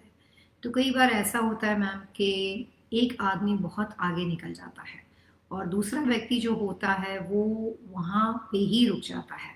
आपके हस्बैंड की डेट ऑफ बर्थ से ऐसा तो डायरेक्शन चार्ट नहीं है कि वो कुछ करना नहीं चाहते हो, लेकिन जो भी उनके इश्यू रहे होंगे या जो भी बातें हैं, आपको इस घर में आई है, इससे पहले कोई साउथ फेसिंग घर में आप रहे थे और वहां से कुछ शुरू हुआ, तो उसके बारे में आपको थोड़ा सा बताना पड़ेगा। लेकिन ये मैं कह सकती हूँ कि अगर आप वेस्ट फेसिंग घर में रहते हो तो वो आपके हस्बैंड के लिए, बलविंदर जी के लिए अच्छा नहीं है, और मेरे अनुसार तो आपके लिए भी चाहिए उतना अच्छा नहीं है। आप दोनों के लिए समांतर स्तर पे अच्छा फायदा करें वैसा घर वास्तु शास्त्र के अनुसार अगर आपको लेना हो, क्योंकि घर का वास्तु 70% आपकी लाइफ के ऊपर इफेक्ट करता है। 30% कमर्शियल प्रेमाइसिस का, जहाँ पे काम करते हो, जॉब करने जाते हो, घर के ऊपर से आपके हेल्थ इशू है, जो भी डिसेबिलिटी के बारे में आपने बताया है, जो भी बातें हैं, तो हो सकता है कि 2-3 बातें हैं कि आपके हस्बैंड किसी वजह से डिप्रेशन के अंदर है। जो भी बातें हैं, जो भी नेगेटिविटी है, जो भी आसपास के लोग उनके साथ बातें करते हैं, दिलो दिमाग में बातें बैठी हुई है, कोई भी तरह की, कई बार कुछ तरह की हैबिट होती है, पर्सनल हैबिट जो कुछ लाइफ का हिस्सा बन जाती है, तो उसकी वजह से सीकनेस नहीं लेकिन मेंटली सीकनेस बहुत ज़्यादा बढ़ जाती है। मेंटली सीकनेस का मतलब होता है कि बीमार होना कोई गुनाह नहीं है, लेकिन काफ़ी बीमार लोग बहुत सारी चीज़ें कर सकते हैं, लेकिन हम अपने आप गिव अप कर तो फिर बातें बदल जाती हैं। मेरे अनुसार आप नॉर्थ ईस्ट या नॉर्थ वेस्ट का घर ले सकते हो अगर अभी आप वेस्ट के घर में रहते हो, क्योंकि चीज़ें क्लियर नहीं। आप शिकागो में हो, मैंने शिकागो में काफ़ी घर देखे हैं, वहाँ पे जो इलेक्ट्रिकल पोल होते हैं, इलेक्ट्रिकल ट्रांसफार्मर होते हैं, बड़े लंबे लंबे, उसकी जो लाइन वगैरह होती है इलेक्ट्रिक की वो जाती है। तो आपको ये देखना है कि जो वेस्ट फेसिंग आपका घर है उसके बराबर सामने की दिशा में कोई भी तरह के इलेक्ट्रिकल वायरिंग वगैरह कैसी बनी हुई, इलेक्ट्रिकल पोल है कि नहीं, अपने आसपास ट्रांसफार्मर है कि नहीं, घर के पीछे और घर के आगे, ये एक आपको देखना है जो इस प्रोग्राम में बताना है। दूसरी बात कि जो भी डिसेबिलिटी बड़ी बात नहीं, विच इज़ ओके। अगर कोई भी एक आदमी घर का सदस्य काम करता है और अगर वो आगे बढ़ जाता है और अगर घर के परिवार के लोगों को मॉर्गेज इश्यू नहीं है, कोई और परेशानी नहीं है और घर आप अच्छी तरीके से मैनेज करते हो तो कोई बुरी बात नहीं, तो फिर भी घर में एक पीस एंड हार्मनी बनी रहेगी। नहीं तो काफ़ी सारे लड़ाई झगड़े पैसे की वजह से होते हैं। तो सबसे पहले आप अपने बारे में ये लिखो कि जो आपका वेस्ट फेसिंग घर है उसमें घर का लॉट वेस्ट का हो और आपका गराज डोर जो है वो नॉर्थ वेस्ट का है कि साउथ वेस्ट का, वो आपको देखना पड़ेगा। अगर कहीं से भी नॉर्थ वेस्ट की एंट्री का एक्सेस हो उसको बदल दो, उससे आपको मिस ढिलौन तुरंत ही बेनिफिट होना शुरू हो जाएगा। अगर किसी वजह से ऐसे ऑप्शन हुई नहीं, आप नॉर्थ वेस्ट से नहीं जा सकते हो, तो फिर आपको वेस्ट को फॉलो करना पड़ेगा। आपको अपने घर में खुद के काम को और ज़्यादा आगे बढ़ाने के लिए नॉर्थ ईस्ट दिशा और नॉर्थ वेस्ट दिशा को इम्प्रूव करना है। नॉर्थ वेस्ट आपकी फाइनेंशियल बेनिफिट की दिशा है। जितना नॉर्थ वेस्ट से रिलेटेड दिशा में आपका बैठना होगा, घर में आना जाना होगा, नॉर्थ वेस्ट की एंट्री एक्सेस होंगे, नॉर्थ वेस्ट में आपका फैमिली रूम बना हुआ होगा, नॉर्थ वेस्ट में आपका मास्टर बेडरूम बना हुआ होगा, जितना आप घर के अंदर अपने करियर को इन्हांस करने के लिए नॉर्थ वेस्ट दिशा का उपयोग करोगे, उतना आपको फायदा होगा। आपके हस्बैंड की डेट ऑफ बर्थ के अनुसार मुझे तो 3-4 साल से उसका पीरियड और अच्छा अभी भी नहीं लग रहा है। सो मैं ये कहना चाहूँगी कि उनकी अच्छी हेल्थ के लिए, उनके हेल्थ में थोड़ा सा रिलैक्सेशन के लिए, पीस ऑफ माइंड के लिए, हार्मोनी के लिए, उनका बेडरूम आपके घर के अंदर उत्तर यानी नॉर्थ दिशा में बन सकता है। सेकंड ईस्ट यानी पूर्व दिशा में, लेकिन अभी आप नहीं बना सकते हो क्योंकि ईस्ट जो है वो इस साल 2020 में वर्स्ट डायरेक्शन है, वो ऑलरेडी हेल्थ इश्यू से गुजर रहे हैं। तो अभी मैं आपको ईस्ट उनके लिए सलाह नहीं करूंगी। तो ये एक ऑप्शन है कि आप उनके घर में, आपके घर में अपना बेडरूम जो है वो ईस्ट नॉर्थ दिशा में बनाओ 2020 और 21 के दौरान। 2021 के बाद आप पूर्व दिशा का कमरा उनके लिए सिलेक्ट कर सकते हो। और नॉर्थ दिशा में उनकी सोने की जो पोजीशन है, थोड़ी कॉम्प्लिकेटेड सिचुएशन है क्योंकि नॉर्थ में सर रखकर आदमी सो नहीं सकता। ईस्ट फिलहाल खराब है, ये ऑलरेडी बीमार है, लेकिन फिर भी आप ये कर सकते हो कि आपके नॉर्थ दिशा के कमरे में उनके सोने की व्यवस्था वेस्ट टू ईस्ट कर दो। पश्चिम दिशा में सर, पूर्व दिशा में पैर। और उनको अपने काम के लिए, करियर के लिए या अपनी अच्छी हेल्थ के लिए थोड़ा सुधार चाहिए, थोड़े पॉजिटिव चेंजेस चाहिए या पॉजिटिव एनर्जी चाहिए, सकारात्मक सोच चाहिए, तो आप अपने हस्बैंड के लिए अपने घर में बैठने की व्यवस्था उत्तर यानी नॉर्थ दिशा में बनाओ। अगर 2 स्टोरी घर हो तो नीचे वाले कॉमन एरिया में नॉर्थ में उनके बैठने की व्यवस्था कर सकते हो और ऊपर नॉर्थ में बेडरूम बना सकते हो। अगर सिंगल पूरा एक ही स्टोरी घर, पूरा सिंगल स्टोरी घर हो आपका, तो फिर आपको ये देखना है कि नॉर्थ में फैमिली रूम बन सकता है कि नॉर्थ में आपका बेडरूम बन सकता है। अगर नॉर्थ में उनके बैठने की व्यवस्था आप कर सकते हो, बेडरूम में हो, लिविंग रूम में हो, कहीं पे भी हो, तो उससे उनकी हेल्थ में काफ़ी फर्क पड़ेगा। दूसरी बात, घर में जो दवाइयाँ हैं, जो मेडिसिन है, घर में जो फार्मेसी अगर आपने बनाई हुई हो, तो वो आपको अपने किचन में जाके, किचन में नॉर्थ में या फिर आपको रियल नॉर्थ में जहाँ पे बेडरूम ना पड़ता हो, तो उत्तर दिशा में उनके लिए, घर के लिए होम फार्मेसी बनानी है। जिस कमरे में वो सो जाते हैं उसमें हमेशा क्रीम, आइवरी, बेज, इस तरह के कलर्स कॉम्बिनेशन को यूज़ करना है। थोड़े से शॉर्ट टेम्पर है, हेल्थ की वजह से और ज़्यादा बढ़ गया है गुस्सा, तो आपको उनकी अच्छी हेल्थ के लिए उनके कमरे में, उनके आसपास के अंदर ज़्यादा से ज़्यादा जेमस्टोन रखना है और लकड़ी की चीज़ों को रखना है, सैंडलवुड की चीज़ें रखना है। और जो भी लकड़ी की चीज़ रखेंगे उसमें कलर्स कॉम्बिनेशन नहीं होना चाहिए, रेड, ग्रीन, ऐसा नहीं होना चाहिए। वो ज़्यादातर नेचुरल वुड होना चाहिए, cream, Ivory, maple leaf, mahogany, natural would होना चाहिए। और लाइट पीच कलर उनके लिए सबसे लकीएस्ट कलर है। तो जहाँ पे भी वो बैठते हैं, वहाँ जहाँ, चाहे आप अपनी कोई चेयर रखा है तो उसके ऊपर एक कवर लाकर डाल सकते हो जिसको चेयर कवर बोलते हैं, वहाँ पे आप कैसे भी करके सीट, कुशन, ये वो जितना हो सके उतना उसके आजू बाजू में लाइट पीच कलर का डेकोरेशन करना है।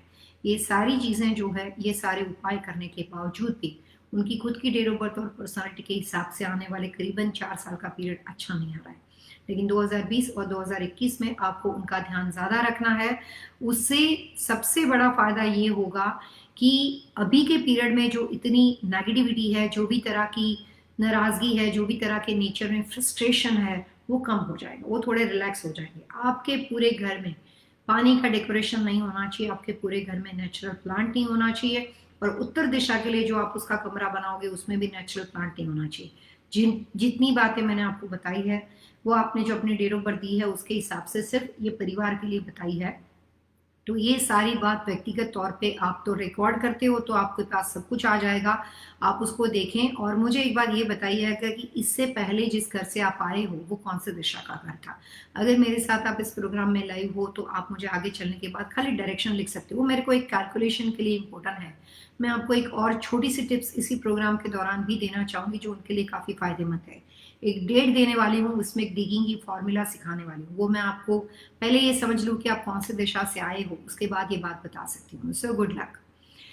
हरिंदर भाटी जी जो हमारे रेगुलर व्यूअर्स हैं, अभी तो आप लोगों की तरह जैसे पलक दुलवानी है, हरिंदर भाटी है जो अभी थोड़ी देर पहले हम बात कर रहे थे, समीर पटेल हैं, ये सब रेगुलर व्यूअर है। मेरी तरह आप भी बन गए हो, एक टीम वर्क बन गया हम लोगों का सबका, एवरीडे आना और आपसे बातें करना। So thank you very much Harinder जी।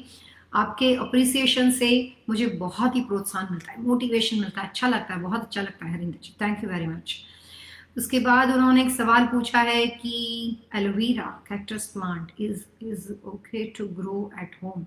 हरिंदर जी, कांटे वाली कोई भी चीज वास्तुशास्त्र के अंदर घर में नहीं रख सकते, कैक्टस बिल्कुल ही नहीं रख सकते, लेकिन एलोवेरा जो होते हैं उसके थ्रोन जो होते हैं बहुत छोटे छोटे होते हैं, लोग ब्यूटी के लिए यूज करते हैं। स्किन जो होती है उससे बहुत ही ग्लो करती है और उससे स्किन बहुत ही, फेस जो है उसका फेस बिल्कुल टाइट रहता है। तो एलोवेरा पेट स्टमक की बीमारियों के लिए, छोटे बच्चों की दवाइयों के लिए, लोग ब्यूटी के लिए यूज करते हैं। तो एलोवेरा आप रख सकते हो घर के साउथ ईस्ट कॉर्नर में, अग्नि कॉर्नर के अंदर।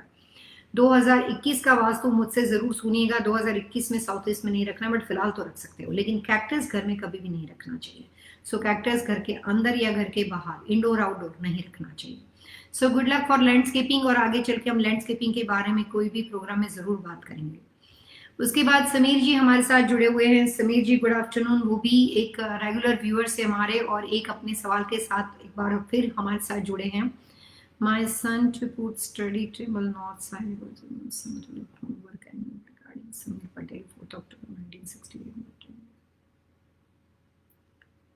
remedies for Brahmasthan, make up the drops and some smoky stone to our corners, but I don't see any changes in life. If you like to give me more remedies, Brahmasthan. ब्रह्मस्थान के लिए काफी remedy है। In my town house have a toilet. Sameer, आपको smoky code से कोई भी तरह की नेगेटिविटी होती है तो वो रिमूव करने में काफ़ी हेल्प करती है। बच्चों के एजुकेशन में जो पहले आपने शायद कुछ बच्चों के चार्ट इससे पहले भी हमें दिए थे, मुझे बिल्कुल ठीक से याद है। लेकिन अब जो क्वेश्चन यहाँ पे है ब्रह्मस्थान का, ब्रह्मस्थान के अंदर कोई भी तरह की नेगेटिविटी का, इसके लिए मैं समीर ये कहना चाहूंगी कि आप अपना फ्लोर प्लान हमें ईमेल करो। यहाँ पे मत भेजो, अगर यहाँ पे भेजना है तो उसकी पिक्चर भेज सकते हो, सभी लोगों को अपने घर का फ्लोर प्लान आपका दिखाई देगा। मैं ब्रह्मस्थान को देख के आपको एक्यूरेट रेमेडी भेज सकती हूँ। अगर किसी वजह से फिलहाल right away floor plan available ना हो तो मुझे ईमेल कर दीजिएगा, मैं आपको स्ट्रॉन्ग रेमेडी सजेस्ट कर सकती हूँ जो ब्रह्मस्थान के वास्तु दोष को 100% रिमूव करने का काम कर सकती है। अब जो यहाँ पे सवाल है वो भी आता है, आपने पूछा है कि if you like to give more remedies for Brahmasthan, at Brahmasthan in my town house have a toilet. तो ब्रह्मस्थान दूषित हो गया, तो इसकी वजह से जैसे आप सो गए हो और आपके बराबर नाभि के ऊपर किसी ने एक बिल्डिंग खड़ा कर दिया और वो टॉयलेट बना हुआ है और वहां से फ्लश आउटलेट, ड्रेनेज आउटलेट होता है, तो ये बहुत गहरा वास्तु दोष हो जाता है मिस्टर पटेल। और मेरे को जहां तक याद है आप पहले जुड़े थे, कुछ फाइनेंशियल लॉस के बारे में बता रहे थे, बहुत शुरू में आप हमारे साथ जुड़े थे। So I think so for proper, better and accurate advice, just email me.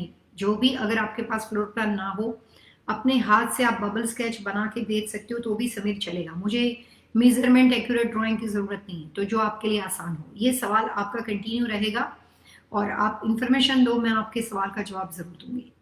So miss Kaur हमारे साथ जुड़े हैं। मिस कौर ने पूछा है कि उनका बेटा राजा February 5th 1993 4:13 about the relationship।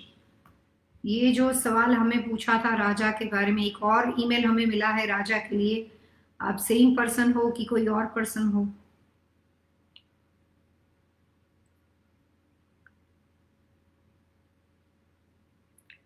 यहाँ पे राजा की डेट ऑफ बर्थ है February 5th 1993 और यहाँ ओके।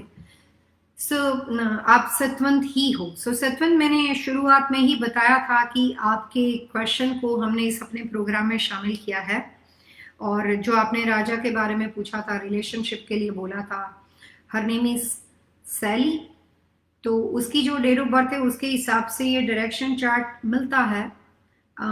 एक्सट्रीमली गुड नहीं है लेकिन मिलता है। अगर आप आगे बढ़ना चाहते हो तो बढ़ सकते हो, ज्यादा मुश्किल वाली बात नहीं होगी। अगर ये देखना है कि जो भी तरह की इंफॉर्मेशन आपने दी है, एक्यूरेट नेम मैंने नहीं बताया है। जो आपने अपने सवाल में कहा है उसमें मैंने बेटी के नाम की प्राइवेसी रखी है, लेकिन आपको एक लिंक दिया है। तो I am hoping you got the idea कि मैं क्या बोलना चाह रही हूँ। सो ये आप रिलेशनशिप में आगे बढ़ सकते हो अगर वो दोनों बच्चे लॉन्ग टर्म अपने आप के साथ रिश्ता दोस्ती का बनाए रखते हैं तो। So good luck for mister Raja, आपके बेटे के लिए। यहाँ पे समीर पटेल हमारे साथ जुड़े हैं। समीर पटेल ने एक सवाल पूछा है कि Chicago my question for town house maintenance. Okay, main door would for protection I put metal door outside. ये गलत है। वास्तु के अनुसार मिस्टर समीर, घर का मुख्य दरवाजा किसी भी कीमत पे मेटल डोर नहीं होना चाहिए। अगर घर का मुख्य दरवाजा मेटल का बना हुआ है, लकड़ी जो होती है उसमें ब्रीथिंग होती है। लकड़ी जो होती है वो, जैसे बारिश हो जाएगी, कुछ वेदर आ जाएगा, तो आपने देखा होगा कि डोर आपका खुलेगा नहीं, वो डोर आपका वहाँ पे स्टक हो जाता है, जाम हो जाता है। उसका रीज़न क्या है? क्योंकि डोर जो है वो फूल जाता है, फैल जाता है हवा की वजह से, मॉइस्चर की वजह से।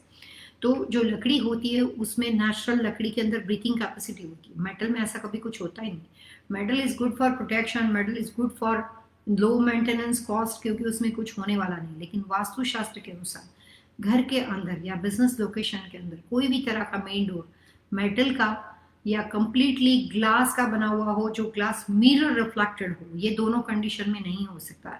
समीर, आपके छोटे छोटे क्वेश्चन घर के सेंटर पार्ट में बाथरूम के बारे में है, डोर के बारे में। लगता है कोई किसी खास तरह के वास्तु दोष से आपका घर निकल रहा है, मतलब उसमें एक से ज्यादा प्रॉब्लम्स लगते हैं। Sameer, you need proper consultation. आप अपनी सारी इंफॉर्मेशन देखो, लेकिन ये सवाल का जवाब मैं दे देती हूँ कि लकड़ी का दरवाजा ही अच्छा रहेगा।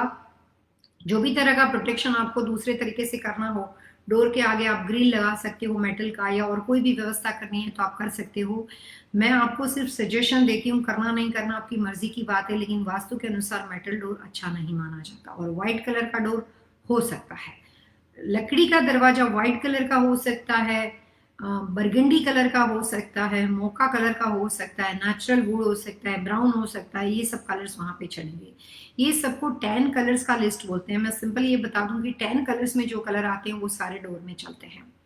इसके बाद हमारे साथ हेमा जी जुड़े हुए हैं। हेमा जी ने कहा है कि वो अपने Navika, okay, November 15 2004 Mumbai, she has done grade exam here, please tell her. So यहाँ पे उनका क्वेश्चन जो है वो नाविका के बारे में है। ओके, मैं आपको नाविका की डेट ऑफ बर्थ के हिसाब से, टाइम ऑफ बर्थ और प्लेस ऑफ बर्थ मुंबई के हिसाब से सबसे पहले उसकी अच्छी दिशा बता सकती हूँ। जो आपने पूछा कि बेस्ट डायरेक्शन क्या है,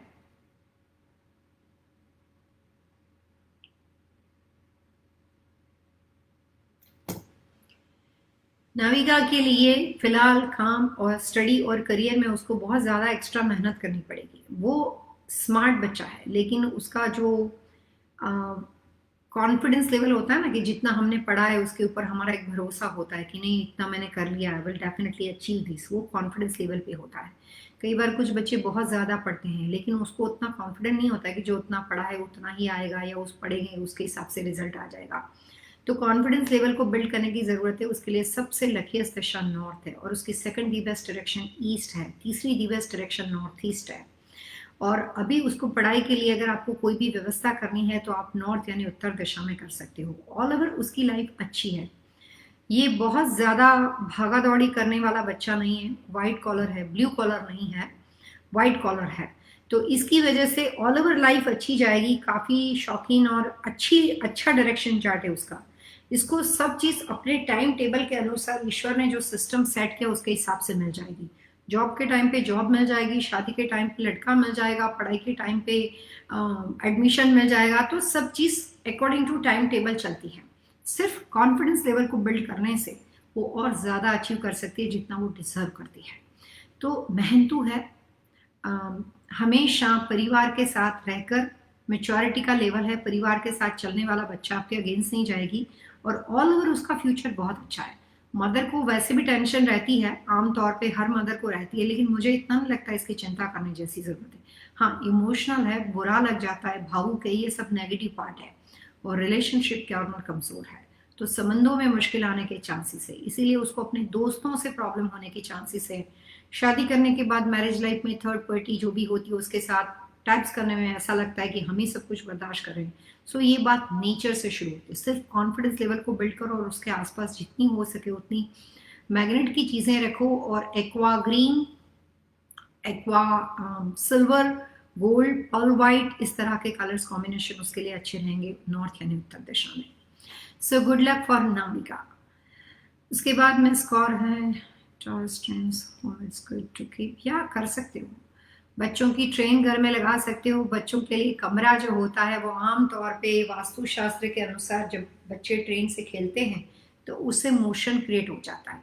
तो जिस वक्त जिस साल में आपको ये बताया जाए कि इस साल ये दशा अच्छी नहीं है, अगर उसमें बच्चे जाके ट्रेन खेलते हैं या कोई भी तरह के खिलौने से, ऐसा खिलौना हो जिसमें चाबी डाली जाती है और उससे मोशन क्रिएट होता हो, कोई भी खिलौना ऐसा हो जिस जो खिलौने में मोशन नहीं है और बच्चा प्ले करता है वो अलग बात है, लेकिन जिस खिलौने में मोशन क्रिएट होता हो वो उस साल के अनुसार उस दिशा में नहीं रखना चाहिए। तो इस साल बच्चों की जो ट्रेन का खिलौना है आपके पास वो ईस्ट यानी पूर्व दिशा में कमरा बना हुआ हो तो वहां से मूव करके किसी और दिशा में बच्चों को आप खेलने के लिए नॉर्थ में, नॉर्थ वेस्ट में, साउथ में, साउथ ईस्ट में, साउथ वेस्ट में बिठा सकते हो।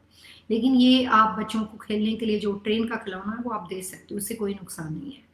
उसके बाद हमारे साथ हुसैन अंसार जुड़े हुए हैं। What email can I send it? So mister Hussain, लगता है कि आप हमारे नए व्यूअर्स हो और आप अपने बारे में जो भी सवाल जो आप पूछना चाहते हो, कोई बात प्राइवेसी की हो, तो 123 वास्तु vastu@gmail.com पे आपको अपना पूरा नाम, date of birth, time of birth, place of birth, जिसके बारे में सवाल पूछा गया है, खुद का ना हो और किसी और के बारे में हो तो उस व्यक्ति के बारे में प्रॉपर इंफॉर्मेशन, नाम, date of birth, time of birth, सारी डिटेल देनी है और अपनी पूरा जो भी क्वेश्चन है वो क्लियरली आपको हमें बताना है। और अपना कॉन्टैक्ट इन्फॉर्मेशन भी आप रख सकते हो। ज़्यादातर हम पर्सनली फ़ोन नहीं करते, ईमेल के माध्यम से ही आपके साथ कम्युनिकेट करते हैं। लेकिन जो हमारे कंसल्टिंग के बाद इसमें से किसी भी एक व्यक्ति को सिलेक्ट करके एक पूरा फ्री कंसल्टेशन दिया जाता है और 4 लोगों को 10-10 मिनट के फ़ोन कॉल कंसल्टेशन फ्री दिए जाते हैं, उसमें से अगर हमने आपको सिलेक्ट किया तब जाके हम आपके साथ फ़ोन पे भी बात कर सकते हैं। तो 123 वास्तु vastu@gmail.com पे आप हमें अपना क्वेश्चन, ईमेल, क्वेरी भेज सकते हो। उसके बाद हमारे साथ हरप्रीत कौर जुड़े हैं। हरप्रीत कौर ने सवाल पूछा है कि I want to take good into my home who will support me and my life and keep negative people out. How to do? Harpreet, इसके लिए सबसे पहले तो आप अपना नाम और डेट ऑफ बर्थ दो। काफी ऐसे उपाय होते हैं जिससे आप अपने आसपास नेगेटिव फैलाने वाले लोग होते हैं, जेलस लोग होते हैं, बिना मतलब का घर में कंपटीशन और पॉलिटिक्स करने वाले लोग होते हैं। एक बात हमेशा याद रखना कि आपके करीबी लोग जो आपके बारे में जानते हैं, आपके अपने लोग, आपके अपने दोस्त, जो लोग आपके साथ कनेक्टेड है, वो ही लोगों के बीच में से नेगेटिविटी क्रिएट होती है और वो आपकी जिंदगी में इफेक्ट कर सकती है। थर्ड पार्टी जो आपके साथ कोई मतलब नहीं उसका, वो लोग आपके बारे में कुछ भी बुरा नहीं कर सकते because they don't know you. So हमेशा अपने आसपास के लोग जो होते हैं उसमें से कुछ रिश्ते पोटेंशियल होते हैं, कुछ रिश्ते बहुत ही दुखदायक होते हैं, लेकिन वो रिश्ता होता है, उसको निभाना पड़ता है। तो सवाल आपने बहुत इंटरेस्टिंग पूछा है, मैं बहुत अच्छे से बता सकती हूँ। कॉमन बात अभी फिलहाल बता सकती हूँ क्योंकि आपने ये पूछा है कि मेरे घर के अंदर, तो पहले तो आपके घर की दिशा में है।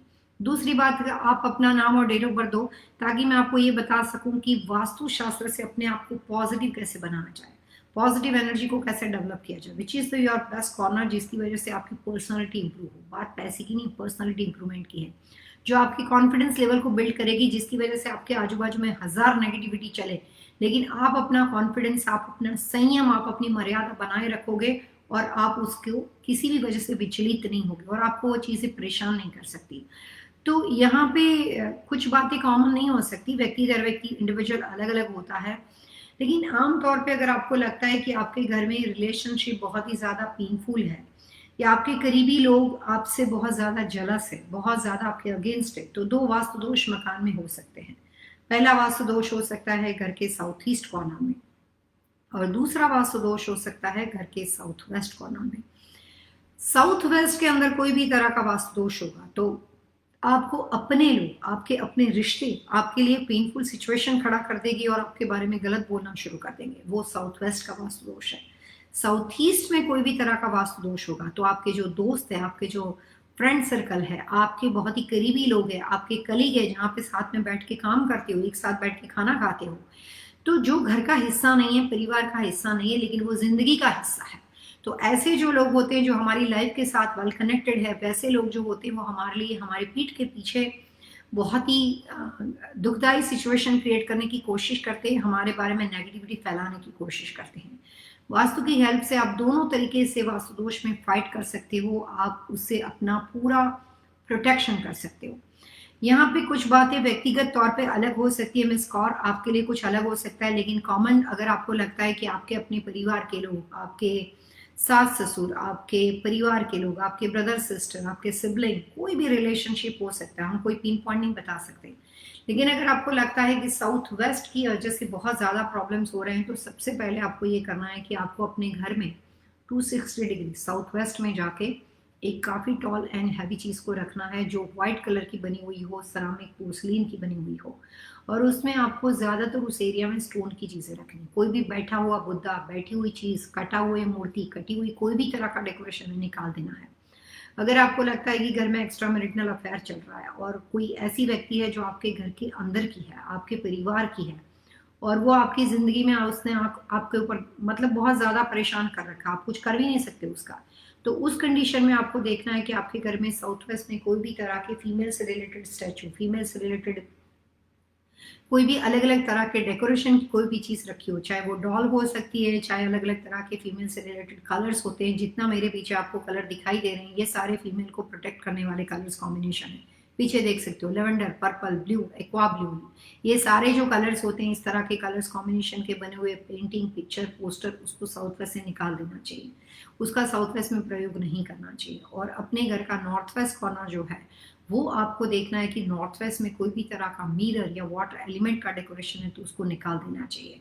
तो फीमेल से रिलेटेड समस्या के लिए अलग अलग बातें हो सकती है। आमतौर पे जहाँ पे आपके कलीग है, बाहर काम करने वाले लोग हैं और जो नेगेटिविटी फैलाते हैं, उसका प्रोटेक्शन आप अपने घर के साउथ ईस्ट से कर सकते हो। जिन लोगों के घर में साउथ ईस्ट में स्विमिंग पूल बना हुआ हो, जिन लोगों के घर में साउथ ईस्ट कॉर्नर में कोई भी तरह का वाटरफॉल हो, साउथ ईस्ट कॉर्नर में कोई भी तरह के ब्लू, नेवी ब्लू कलर की वॉल पेंट करके रखी हो और वहां पे बेडरूम बना हुआ हो, या जिन लोगों के घर में साउथ ईस्ट कॉर्नर में वाटर एलिमेंट का डेकोरेशन बहुत ज्यादा हो, उन लोगों के घर में उनके ही साथ में बैठ के उठने बैठने वाले लोग, साथ में रहने वाले लोग जो होते हैं, वो उनके खिलाफ नेगेटिविटी फैलाते हैं। और हम ये बोल सकते हैं कि जो जलस लोग होते हैं, ईर्ष्या, ईर्ष्या जो होती है वो वहां से फैलने का काम करती है, और आपके अपने रिश्ते जो होते हैं वो खोखले होते हैं, वो मीनिंगलेस होते हैं, उस रिश्तों में दम नहीं है, वो आपके अपने होते हुए भी आपके अपने नहीं है। So south east and south west, ये दो चीजें हैं जो नेगेटिविटी में आदमी को बहुत डिस्टर्ब कर सकता है, मेंटली हैरेसमेंट तक लेकर आ सकता है। और south west and north west, वो दोनों का कॉम्बिनेशन अगर गलत हो तो घर के अंदर ऐसे रिलेशनशिप पनपने शुरू हो जाते हैं, ऐसे रिश्ते पनपने शुरू हो जाते हैं जिसके बारे में हमने सोचा नहीं होता है, और वो हमारे बच्चों की ओर से भी आ सकता है, और परिवार के अंदर ब्रदर सिस्टर या परिवार में पति पत्नी के बीच में भी आ सकता है। काफ़ी वजह होती है नुकसान के लिए। उपाय पूरी क्वेश्चन को समझने के बाद बताए जाते हैं। मिस तरु पंड्या जो है, जो कि नॉर्थ कैरोलिना बेस है, और उन्होंने इस शो की प्रशंसा की है। तरु जी को इस प्रोग्राम में हमने इसी प्रोग्राम के माध्यम से हम मिले थे, और वो बहुत ही अच्छे हैं, उनकी आवाज़ भी बहुत सुंदर है, मैंने पर्सनली उनके साथ बात की है। Taru ji, thank you very much, and मैं आपके अप्रिसिएशन की बहुत बहुत सराहना करती हूँ। Thank you very much dear. उसके बाद कुछ और भी हमारे साथ लोग जुड़े हुए हैं। मिस कौर है जिन्होंने लिखा है कि thanks for selecting email. Sejal Shah है, सेजल शाह ने लिखा है कि hello Pallavi ji, I wanted to ask you about my daughter, okay Chandni, and her date of birth is 15 December 1991। Chandni है, right now we live in Kentucky, KY, okay, USA. Her bedroom in southeast and her bed is east facing west. Yeah, worried about her marriage and main door is facing west. Okay. आप इसकी शादी से related बातों की समस्या से परेशान हो।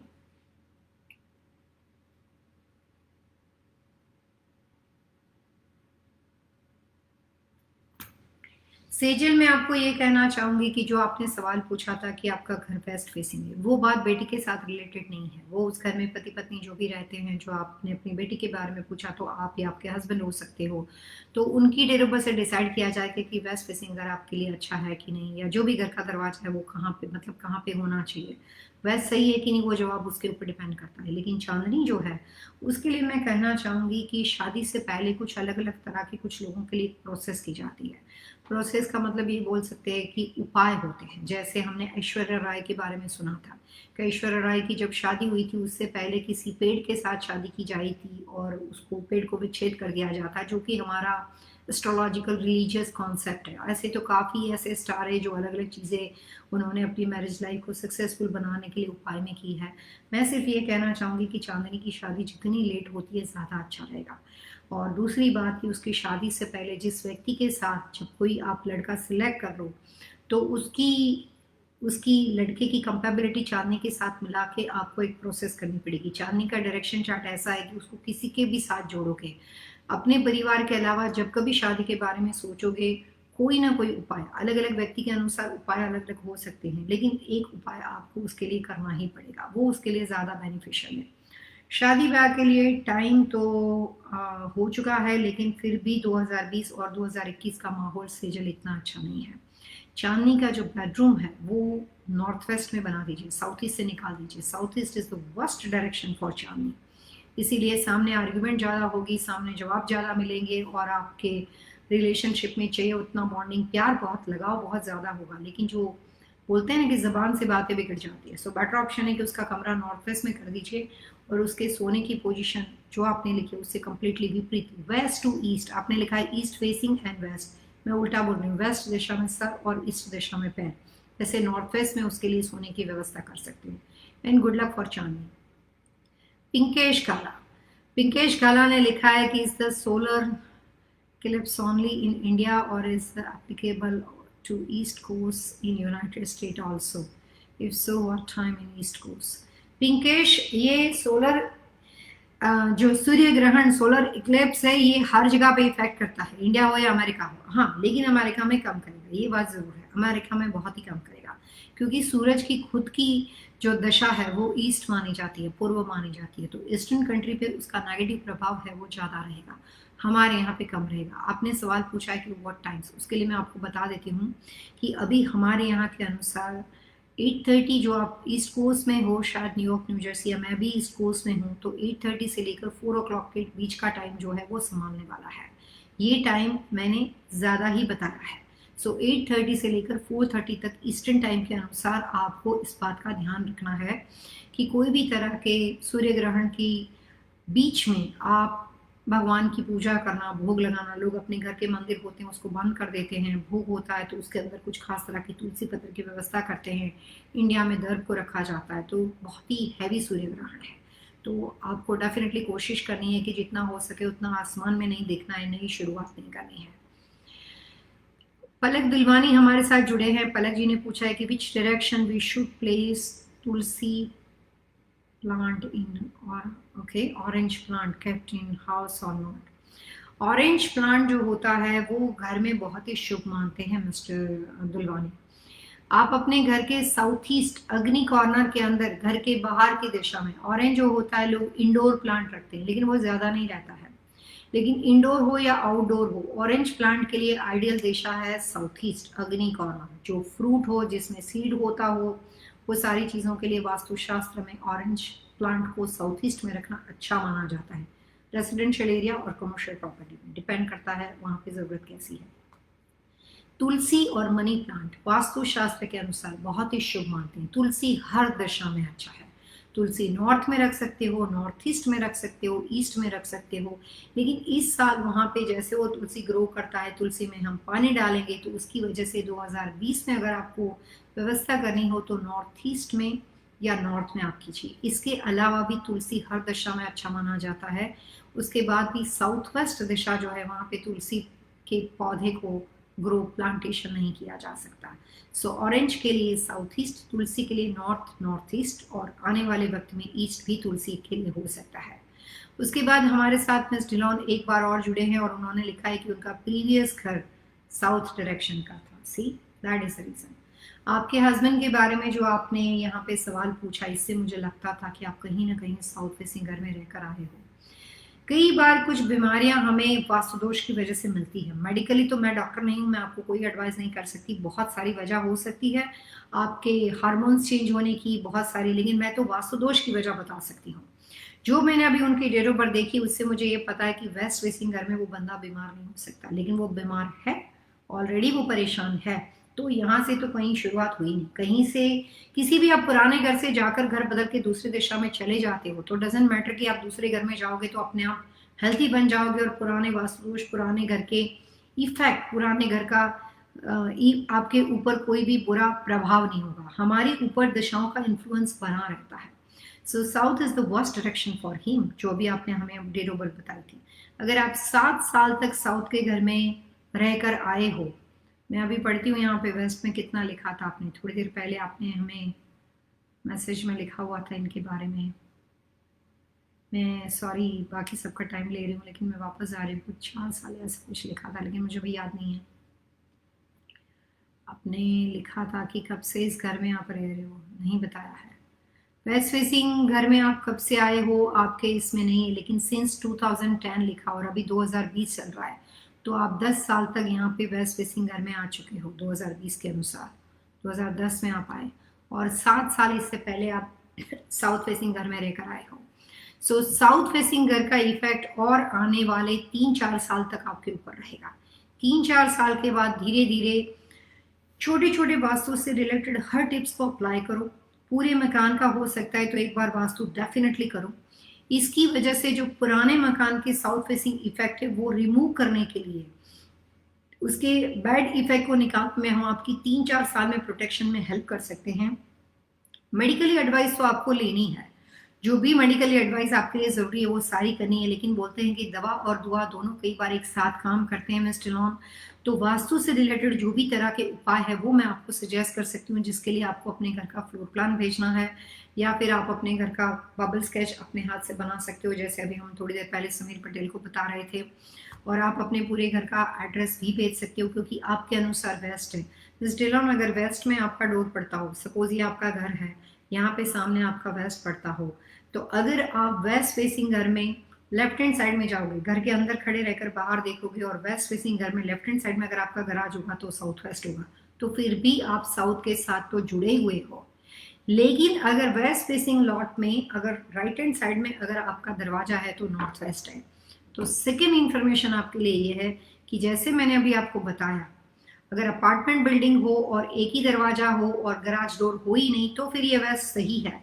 लेकिन शिकागो में आपका घर है, सबब में घर है, तो शिकागो के अंदर जो भी घर होते हैं गराज के अलावा तो बनते नहीं है, क्योंकि फिर वहाँ पे तो वेदर बहुत ही डिजास्टर स्नो वगैरह की वजह से विंटर में हो जाता है। सो मुझे लगता है कि आपके पास गराज होना चाहिए। अगर गराज साउथ वेस्ट का है और 7 साल इससे पहले साउथ में रहकर आ रहे हो, साउथ वेस्ट के गराज से आप आते जाते हो, तो फिर भी आप साउथ के साथ कनेक्टेड हो।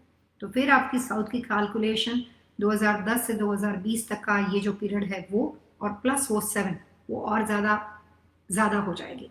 तो उनके सुधार जो है, जो हेल्थ के अंदर या करियर अपॉर्चुनिटी के लिए जो उनको उपाय करने हैं, वो सजेशन ये कैलकुलेशन को देखकर बताए जाएंगे। अगर उसके बाद भी साउथ वेस्ट में रहे हो तो आपको और ज़्यादा स्ट्रांगली उपाय करने पड़ेंगे।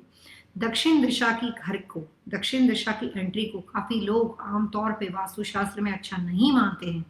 उसका सबसे बड़ा रीज़न ये है कि हिंदू रिलीजन के अंदर दिशाओं को देवी देवता के साथ जोड़ा गया है। ऐसा जो माना जाता है कि साउथ दिशा यानी कि दक्षिण दिशा है, उसको यम की नगरी माना जाता है। यम की नगरी इसलिए माना जाता है क्योंकि साउथ दिशा के अंदर हेल्थ प्रॉब्लम्स, यम की नगरी इसलिए माना जाता है क्योंकि कई बार लाइफ टू डेथ सिचुएशन होना, तो ज़्यादातर साउथ जो होता है वो आदमी को लीगल प्रॉब्लम्स की वजह बन जाता है, हेल्थ इश्यू की वजह बन जाता है। जिन लोगों की डेट ऑफ बर्थ के अनुसार साउथ अच्छा हो, दक्षिण दिशा उनके लिए फायदेमंद हो, तो वहां पे उनके पैसे बहुत अच्छे बनेंगे, पैसे का फायदा उसको जरूर होगा। लेकिन उसके बावजूद भी साउथ, साउथ ईस्ट और साउथ वेस्ट, ये 3 दिशाओं के साथ जब कभी आप जुड़ते हो तो आपको साउथ के कुछ उपाय करने पड़ेंगे। ऐसे ही जाके आप दरवाजा ओपन नहीं कर सकते हो। और साउथ आपके लिए अच्छा है तो शादीशुदा आदमी हो तो उसके पार्टनर के लिए भी उतना अच्छा होना चाहिए, आने वाले बच्चों के लिए भी उतना अच्छा होना चाहिए। जिस किसी व्यक्ति के लिए, एक के लिए अच्छा और दूसरे के लिए अच्छा ना हो, तो जिसके लिए अच्छा नहीं होगा वो सफर करेगा, लेकिन जिसके लिए अच्छा है वो वहां पे ग्रो होता जाएगा। तो दिशाओं का हिसाब किताब ऐसा है कि जो जिसके लिए सूटेबल हो, जो जिसको रास आ जाता है, जो जिसके लिए फेवरेबल होता है, उसको वो कभी नुकसान नहीं करता। लेकिन अगर हम एक से ज्यादा परिवार के लोग ये घर में रहते हैं और एक व्यक्ति के लिए फायदेमंद चीज अगर दूसरे के लिए नुकसानदेह हो, और घर में 3-4 लोग रहते हो और 3-4 लोग जो होते हैं उसमें से 4 लोगों के लिए, टोटल 4 मेंबर हो, हस्बैंड वाइफ 2 बच्चे, और उसमें से 3 लोगों को साउथ साउथ वेस्ट सूट नहीं करता है, साउथ ही सूट नहीं करता है, लेकिन एक व्यक्ति को सूट करता है, तो भी उसका फायदा उसको कम मिलेगा, क्योंकि 3 लोग वहां पे ऐसे हैं जो उस दशा के साथ बिलोंग नहीं करते हैं, उस दशा से उनको बेनिफिट नहीं है। लेकिन 3 लोग साउथ के लिए सूटेबल हो, फायदेमंद हो, साउथ उनके लिए अच्छा हो, और एक व्यक्ति ऐसा हो जिसके लिए साउथ अच्छा ना हो, तो वो हेल्थ वाइज उस चीज में मेंटली, फिजिकली, हर जगह से वो हमेशा स्ट्रगल करेगा, लेकिन बाकी तीनों की लाइफ जो है बहुत अच्छी चली जाएगी। So each and every person जो परिवार का हिस्सा है, चाहे वो पैसे नहीं बनाते, मदर फादर हो, ग्रैंड पेरेंट्स हो, और घर में बने हुए, लेकिन उसकी भी अच्छी हेल्थ के लिए, दशाओं के लिए, जब वो परिवार में घर में रहते हैं तो उसकी डेट ऑफ बर्थ के हिसाब से घर के सिलेक्शन और घर के एंट्रेंस डोर को समझना जरूरी होता है। तो जब कभी आप वास्तु के बारे में बात करते हो तो परिवार में रहने वाले सारे लोगों का नाम, date of birth, time of birth, place of birth पहले जानना चाहिए, और उसके बाद मौका मिले तो घर का सिलेक्शन करना चाहिए। अगर ऐसा मौका नहीं मिले और आपको इस बात का पता नहीं है, तो हम वास्तु के बारे में जानना, समझना, सुनना बंद नहीं कर सकते ये सोच के कि नहीं नहीं मेरे दिमाग में बात बैठ जाएगी, मुझे डर लग जाएगा। आपकी आंख बंद करने से अंधेरा बिल्कुल नहीं होगा, ऐसा तो नहीं है। तो अच्छा है कि आप उसको जान के, जो आपकी रियल लकी दिशा है, आप साउथ फेसिंग घर में रह रहे हो, साउथ ईस्ट के घर में रह रहे हो, ऑलरेडी घर में हेल्थ इशू है, उसके बावजूद भी जो आपकी फायदेमंद दिशा है, जो आपका बचाव है, जो आपके लिए रेक्टिफिकेशन, जो आपके लिए आपको ब्लेसिंग डायरेक्शन है, उसको समझो और उसी घर में, साउथ फेसिंग घर में जाके अपनी सही दशा को इन्हांस करो। उस दिशा में सबसे ज्यादा उठना बैठना रखो, उस दिशा को सबसे ज्यादा प्रोग्रेसिव, एक्टिव, और उसको इन्हांस करे, एक्टिवेट बनाओ, तो साउथ का उपाय अपने आप नुकसान जो है वो कम हो जाएगा। पॉजिटिव डायरेक्शन जैसे ही इंक्रीज हो जाएगी, अच्छी बातें जैसे ही उभर के आगे आ जाएगी, छोटे बहुत दुर्गुण, छोटे बहुत नेगेटिव पॉइंट अगर होंगे तो वो कम हो जाएंगे, और इसकी वजह से चीजें बैलेंस हो जाएगी। So vastu is not like completely science, vastu is a balancing formula. Balancing formula, ये नुकसान है, ये उपाय है, इस तरह का फायदा है, इसको बढ़ाने के लिए ये उपाय है। सो पूरा रेमेडियल साइंस है, ये पूरा वास्तुशास्त्र जो है वो रेमेडियल साइंस है, और उसको शिव पुराण से मिला है। वास्तु के प्रणेता है वो है विश्वकर्मा जी, जहां से हमें आयुर्वेद का ज्ञान मिला है, वास्तु का ज्ञान हमें वहीं से मिला है। और ये सारी बातें आप भृगु संहिता पढ़ोगे, आप शिव पुराण पढ़ोगे, आप गरुड़ पुराण पढ़ोगे, विश्वकर्मा के लिए वास्तुशास्त्र की बुक पढ़ोगे, जो भी बातें हैं, वास्तु जो है वो कंप्लीटली बैलेंसिंग फॉर्मूला है, जिसमें ये बताया है कि आप चाय बना रहे हो, बहुत ज्यादा मीठी हो गई तो थोड़ा सा पानी, थोड़ा सा दूध डाल के उसको बैलेंस करो। बहुत ज्यादा फीकी चाय है आपकी, उसके अंदर 2 चम्मच शक्कर डालो और उसको आप अपने हिसाब से बैलेंस करके बना दो। तो ये जो फॉर्मूला मैंने बताई, that is called remedial science. ये तो नॉर्मल बात थी, आपको भी पता है कि चाय ज्यादा मीठी हो तो क्या करना चाहिए, चाय बहुत फीकी हो तो क्या करना चाहिए। ठीक उसी तरीके से घर ज्यादा एनर्जाइज हो तो घर में लड़ाई झगड़े इतने ज्यादा होंगे, लोग एक दूसरे के साथ लगाव होने के बावजूद भी एक टेबल पे बैठ के खाना नहीं खा सकते, और एक दूसरे का मुंह नहीं देखते। बढ़िया सा 1 मिलियन का बेडरूम है, लेकिन एक साथ सोते नहीं, अलग अलग सोते हैं मुंह फेर के। तो जरूरत से ज्यादा नेगेटिविटी, जरूरत से ज्यादा एग्रेसिव एनर्जी डिस्ट्रॉय करती है, परेशान कर देती है।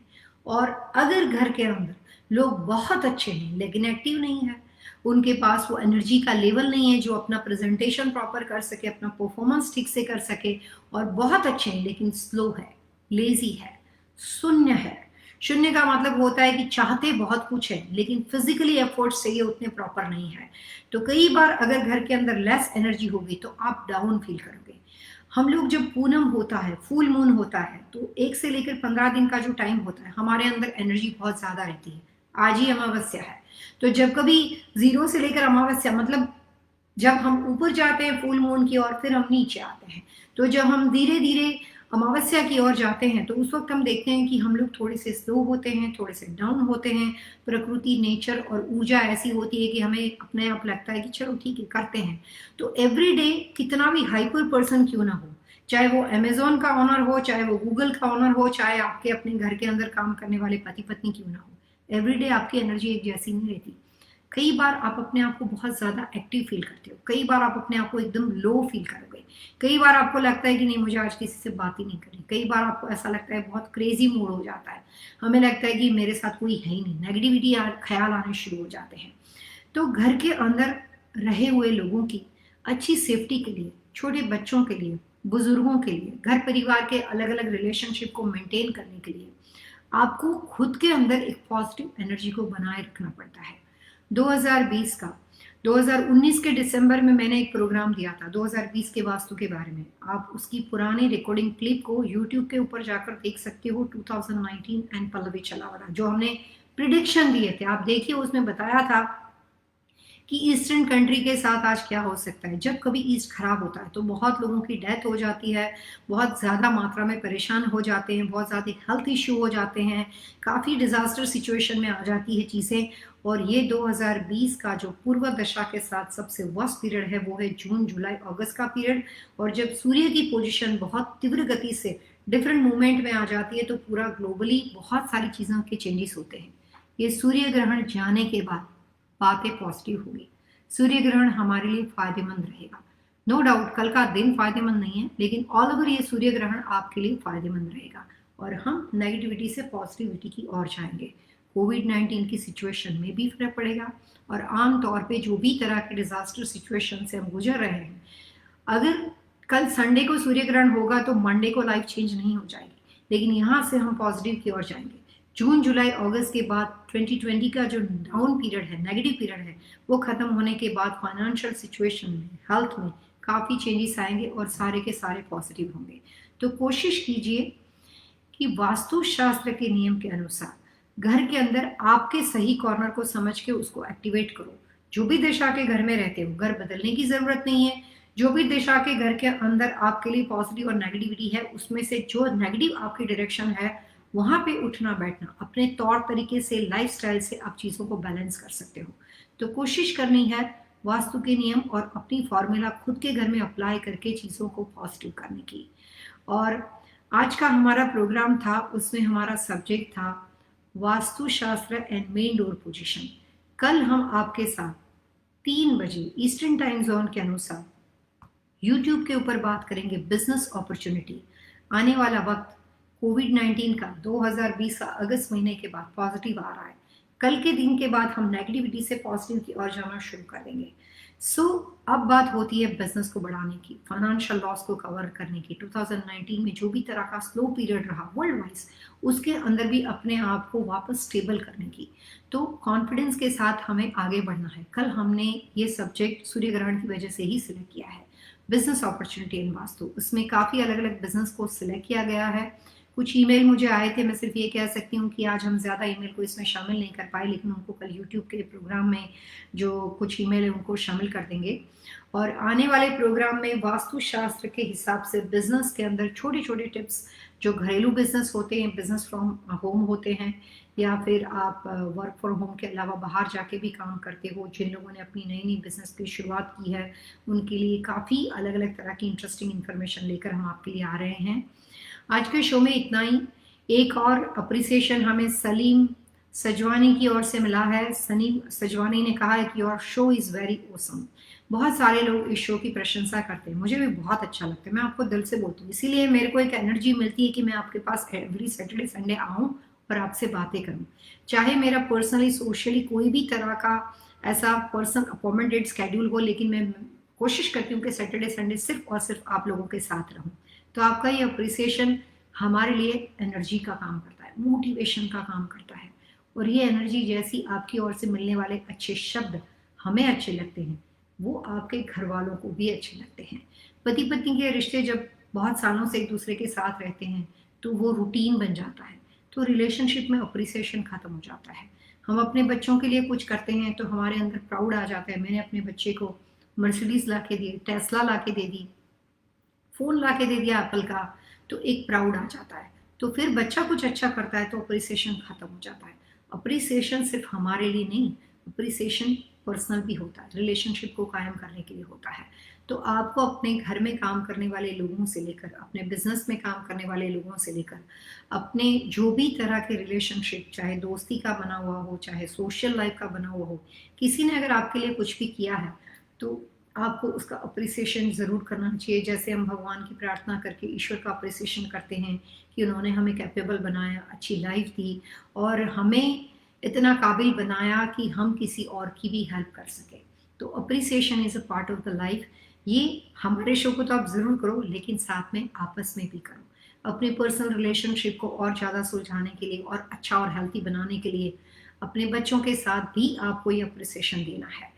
और कल हम आपके साथ बात करेंगे बिजनेस और वास्तु के बारे में। हमारे साथ मिस्टर हितेश पटेल जुड़े हुए हैं और हितेश पटेल ने वास्तु की जो टिप्स इस प्रोग्राम में दी जाती है छोटी छोटी, जिसकी वजह से प्रोग्राम को सुन के कोई भी व्यक्ति, किसी भी रिलीजन का व्यक्ति, किसी भी दिशा का घर बना हुआ हो और वो अपने घर में इजीली अप्लाई कर सकता है। मैंने आपको पहले ही कहा था कि मैंने ये शो को इसी तरह से डिज़ाइन किया गया कि यहाँ पे आपको ज़्यादा कुछ खरीदना ना पड़े और आप कलर्स के माध्यम से या अपनी बातों को सुन के सिर्फ सजावट को चेंज करके, पोजीशन को बदल के, फर्नीचर को चेंज करके और आसपास में कुछ कलर्स कॉम्बिनेशन को, कुछ मटेरियल की चीज़ों को रखकर आप इससे अपने आप को पॉजिटिव एनर्जी और अपने आप की वास्तु दोष को हटा के आप अपने घर में कॉन्फिडेंस लेवल बढ़ा सकते हो और पॉजिटिविटी को क्रिएट कर सकते हो।